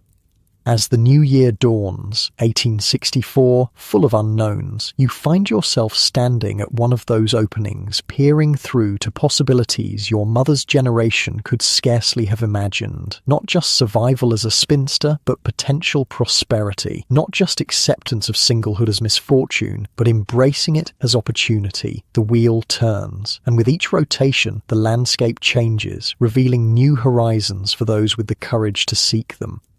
Spring arrives in London with its particular urban magic, sooty trees suddenly bursting with green tiny flowers pushing through cracks in pavement, the quality of light changing even through the city's perpetual haze. The season of renewal brings decisions ripening like fruit after months of careful tending. You stand before the newly painted shop front, watching as the sign painter adds the final touches to the elegant script above the door, Harrington and Fairchild Millinery. Your shop, or rather yours in partnership with Miss Eleanor, whose business acumen has proven as sharp as her progressive ideas. After weeks of negotiation, consultation with James, whose legal expertise proved invaluable, and careful consideration of your various paths, you chose this one. Entrepreneurship with the security of financial backing. The decision wasn't made lightly. Miss Beaumont received your resignation with tight-lipped disappointment but grudging understanding. I cannot offer you ownership, Miss Harrington, she acknowledged when you explained the opportunity. Only advancement within established parameters. Mrs. Carter, surprisingly, offered her blessing. I've taught you everything I know, she said, her practical hand steady on yours. Now use it to build something of your own. The shop is smaller than Beaumont's, but ideally located on a rising street frequented by the sort of progressive, educated women who might appreciate hats designed for both beauty and function. The interior gleams with fresh paint and cleverly arranged mirrors that make the space feel larger than it is. Miss Clark, no, Annie, as you now call her outside business hours, has joined you in this venture, leaving her apprenticeship to become your assistant. Her northern pragmatism complements your creative vision, and her gratitude for the opportunity manifests in tireless work as opening day approaches. The display forms have arrived, she tells you, emerging from the back room. Shall I arrange them in the window? Yes, let's start with the riding hats and the tennis designs, you decide. The cycling models can wait until next week. As Annie arranges the wooden head forms, you review the account books one more time. The investment from the Fairchild Circle covers the initial expenses, with a reasonable cushion for the inevitable lean months of establishing a new business. Your own modest savings, built during your time at Beaumont's, provide personal security if the venture falters. It's a risk, certainly, but a calculated one based on solid planning and genuine market research among the network of progressive women Mrs. Fairchild and Miss Eleanor have cultivated. Already you have orders for the opening, commissions for designs that would never have found a place at Beaumont's traditional shop. A tapping at the window interrupts your calculations. You look up to see James standing outside, smiling and gesturing toward the new sign with obvious pride. Your heart lifts at the sight of him, still a relatively new reaction that catches you by surprise each time. His return to London 2 months ago marked another turning point in your evolving life. The position with the legal firm specializing in labor and women's issues provided the professional fulfillment he sought, while allowing your relationship to develop through regular meetings, museum visits, lectures, shared meals, conversations that range from philosophical depths to practical concerns to personal revelations. You open the door, still officially closed until tomorrow's grand opening. What do you think? You ask, gesturing to the nearly complete shop. It's magnificent, he says, stepping inside and surveying the space with genuine admiration. Truly, Elizabeth, you've created something remarkable here. With considerable help, you acknowledge, thinking of Miss Eleanor's capital, Mrs. Fairchild's connections, Annie's tireless assistance, and indeed James's own legal guidance through the maze of partnership agreements and lease contracts. Help you've earned through your talent and determination, he counters, a familiar point of loving contention between you. James consistently attributes your success to personal merit, while you remain acutely aware of the network of support that makes independence possible for women like you. The truth, as always, lies somewhere between individual capability, finding fertile ground in community and connection. Are we still meeting for dinner? He asks, checking his pocket watch. I've made reservations at Richardson's for 7. Yes, though I'll need to go home and change first. You glance down at your practical work dress, smudged with dust from unpacking merchandise. This hardly suits a celebratory dinner. I'll escort you home and return at 6:30, he offers, unless you'd prefer I wait. The question contains multiple layers of meaning in Victorian London, where an unmarried man waiting in a spinster's lodgings occupies ambiguous moral territory. Your relationship with James has evolved into something both deeply meaningful and deliberately undefined, neither conventional courtship nor mere friendship, but a connection built on mutual respect and genuine affection. I think it best if you return later, you decide, maintaining the proprieties that still matter despite your progressive inclinations. He nods, understanding the boundaries you both carefully navigate. Until this evening, then. After he leaves, you and Annie complete the final preparations for tomorrow's opening. As the afternoon light begins to fade, you lock up the shop, your shop, and walk toward home. Still the same modest lodgings on Greystone Lane despite your improved circumstances. Emma departed for Liverpool last month, leaving you the senior resident in the house. Miss Peterson, a quiet typist from Yorkshire, has taken her place, slotting neatly into the household rhythms. The arrangement continues to provide both economy and community, practical benefits that outweigh the social prestige of more private accommodations you could now potentially afford. You change for dinner, selecting a dress that reflects your new status, not extravagant, but well-made and fashionable in a subtle way. The woman in the mirror still startles you sometimes, confident, established, a far cry from the desperate boarding house assistant of 2 years ago. At Richardson's, a modestly elegant establishment that caters to the professional middle class, James has secured a quiet table near the window. The spring evening stretches long with soft light, allowing you to observe the passing parade of London life as you eat.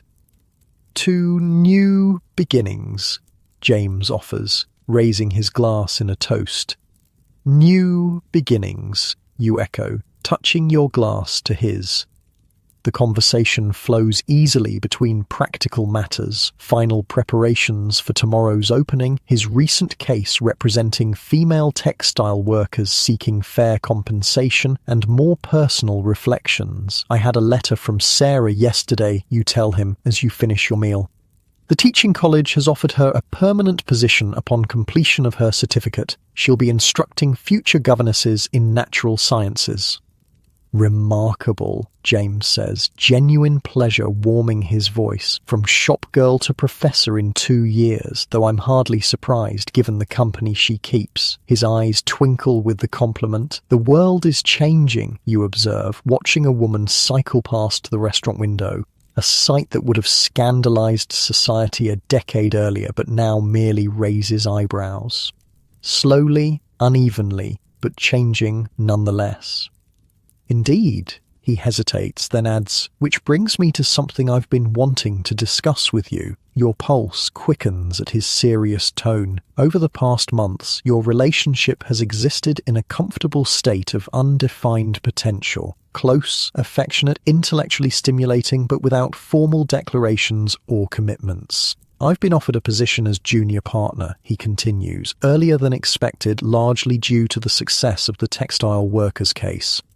James, that's wonderful. Your pleasure for him is genuine and uncomplicated. You've certainly earned the recognition. "Thank you." He smiles briefly, then grows serious again. "The position comes with improved income and status, as you might expect, which makes certain things more feasible. The implication hangs between you. Improved income means increased ability to support a household, which traditionally means marriage." "Elizabeth," he says, his voice softening as he reaches across the table to take your hand, "I hope you know how deeply I admire you. Your intelligence, your determination, your fundamental integrity." Your throat tightens with emotion, but you remain silent, allowing him to continue. "I've given considerable thought to what I'm about to propose because I understand the value you place on your independence. The last thing I wish is to diminish the remarkable life you've built. This consideration, this awareness of what truly matters to you, moves you more than any conventional romantic declaration might have. I wonder if you would consider a partnership of a different sort than the one you've just established with Miss Fairchild," he says carefully. "A marriage based not on traditional roles and expectations, but on mutual respect, shared values, and the understanding that your work and independence remain essential aspects of who you are." The proposal, for all its modern sensibility, still catches your breath, not because it's unexpected exactly, but because it represents another crossroads, another significant choice with far-reaching implications. "I don't offer the conventional arrangement where you would become merely an extension of my household and identity," James continues, his earnestness touching. "I'm suggesting something more akin to your business partnership, two independent people choosing to build something together while maintaining their separate strengths and pursuits." "A progressive marriage," you murmur, turning the concept over in your mind. "Precisely." His eyes hold yours steadily. "I love you, Elizabeth, but I love who you are, not some diminished version that would fit more neatly into traditional expectations." The declaration, finally spoken plainly, creates a warm expansion in your chest. You've known his feelings, as he has surely sensed yours, but hearing the words alters something fundamental between you.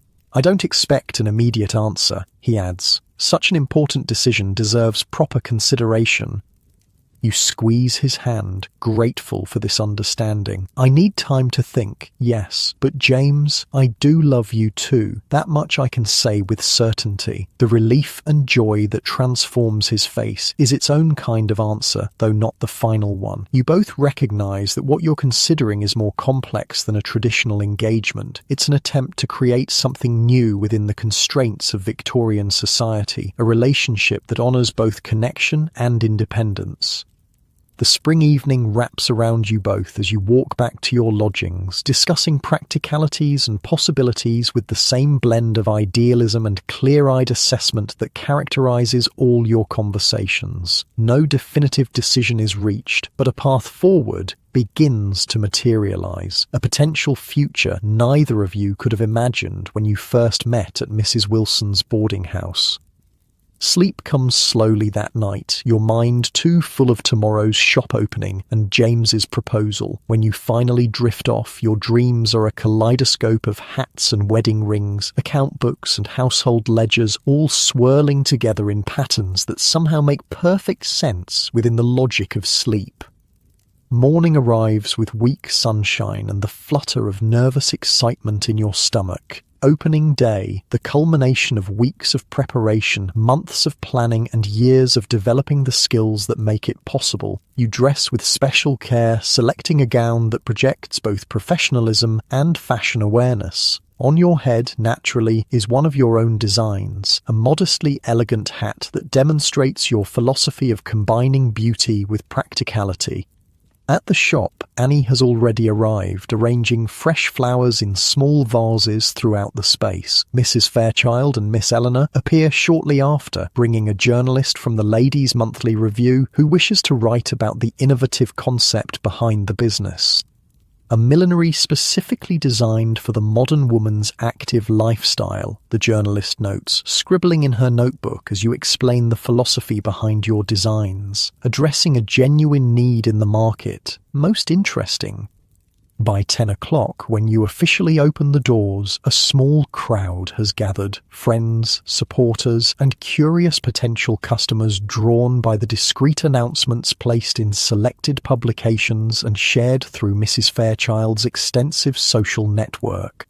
The day passes in a blur of introductions, explanations, demonstrations, and sales. Your riding hats prove especially popular, their secure fitting and elegant profiles drawing admiration from several women who belong to the newly formed Ladies' Equestrian Society. By closing time, you've sold 8 hats, taken orders for 12 more, and established connections with potential customers who promise to return with friends. A successful beginning by any measure, though you know the true test will come in the weeks and months ahead, as novelty fades, and the business must sustain itself on quality and reputation. As you lock the shop door, weary but deeply satisfied, you find James waiting across the street, his expression a mixture of pride and amusement. "Successful day?" he asks, falling into step beside you. "Very," you confirm, too tired for false modesty. "We've already recouped a small portion of the initial investment, and the response to the designs was overwhelmingly positive." "I'm not surprised," he says, offering his arm as you navigate a particularly muddy crossing. "You've identified a genuine need and addressed it beautifully, the fundamental formula for business success." His simple faith in your abilities warms you as you walk toward a small restaurant where you've agreed to have a quiet dinner, a more subdued celebration than the previous night, but no less meaningful. Over soup and bread, you find yourself studying him with new attention. The intelligent eyes, the mouth that smiles so readily at your observations, the hands that gesticulate when he's explaining a complex legal concept. This man who offers partnership rather than ownership, respect rather than protection. "I've been thinking about your proposal," you say when there's a natural pause in the conversation. He sets down his spoon, giving you his full attention. "And I would need to maintain my business," you begin, having carefully considered your essential conditions, not merely as a pastime or supplementary income, but as a genuine professional pursuit. "Of course," he agrees immediately. "I would expect nothing less." And our household, if we were to establish one, would need to be organized with different assumptions than most. I'm not suited to be primarily a household manager. We would need domestic help, regardless of whether children eventually enter the picture. He nods, unsurprised by this practical consideration. My new income would make that feasible, and I'm hardly expecting you to transform into a traditional wife, Elizabeth. That would be rather like admiring a hawk for its grace in flight, then clipping its wings and keeping it in a parlour cage. The metaphor startles a laugh from you. Am I so fierce? Not fierce, he corrects thoughtfully.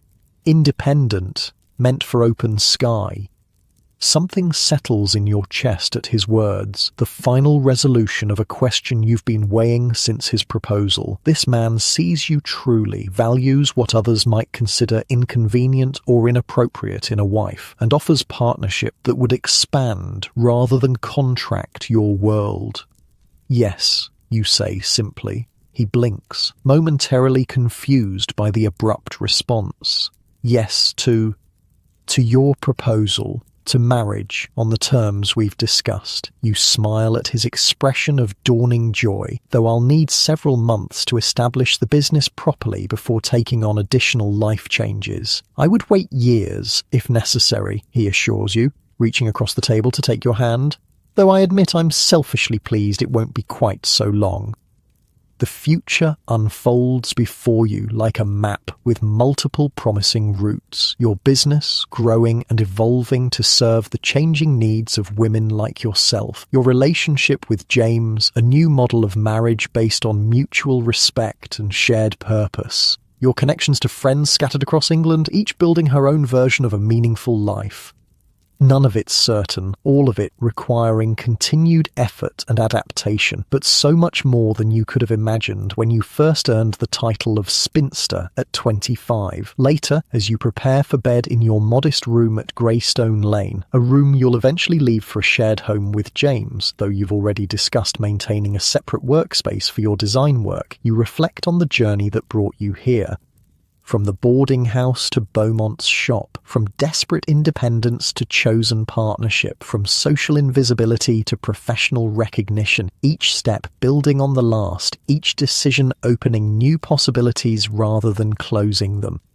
You think of Sarah in Sussex, finding her vocation in education, of Jane and her political work with the suffrage movement, of Emma in Liverpool creating her own place within a family business. Different paths, all valid, all representing expanded horizons for women once dismissed as surplus or redundant.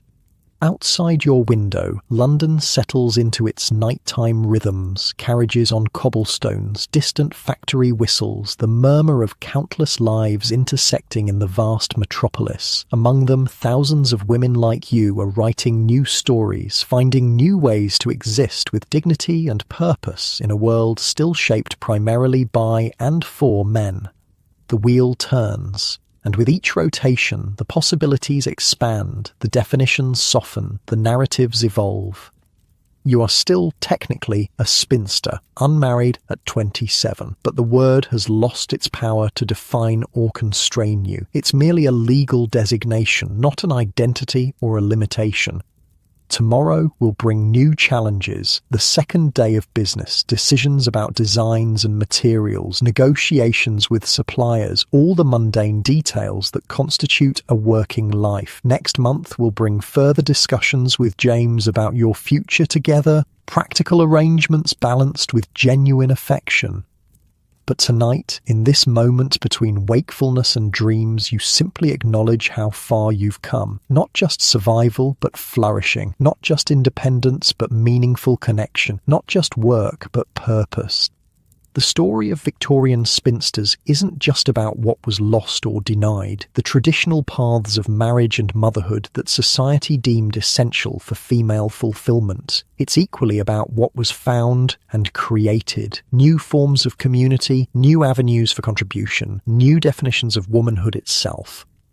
Your eyes grow heavy as sleep approaches, your body relaxing into the familiar comfort of your narrow bed. One last thought drifts through your mind before consciousness fades. The women who came before you, making your path possible through their quiet persistence. and the women who will come after, building on what your generation is creating. The wheel turns, and with each rotation, possibility expands. Sleep now, knowing you've found your place in that eternal cycle of change. Not a failure or a leftover, but a pioneer, a Victorian spinster, redefining what those words can mean.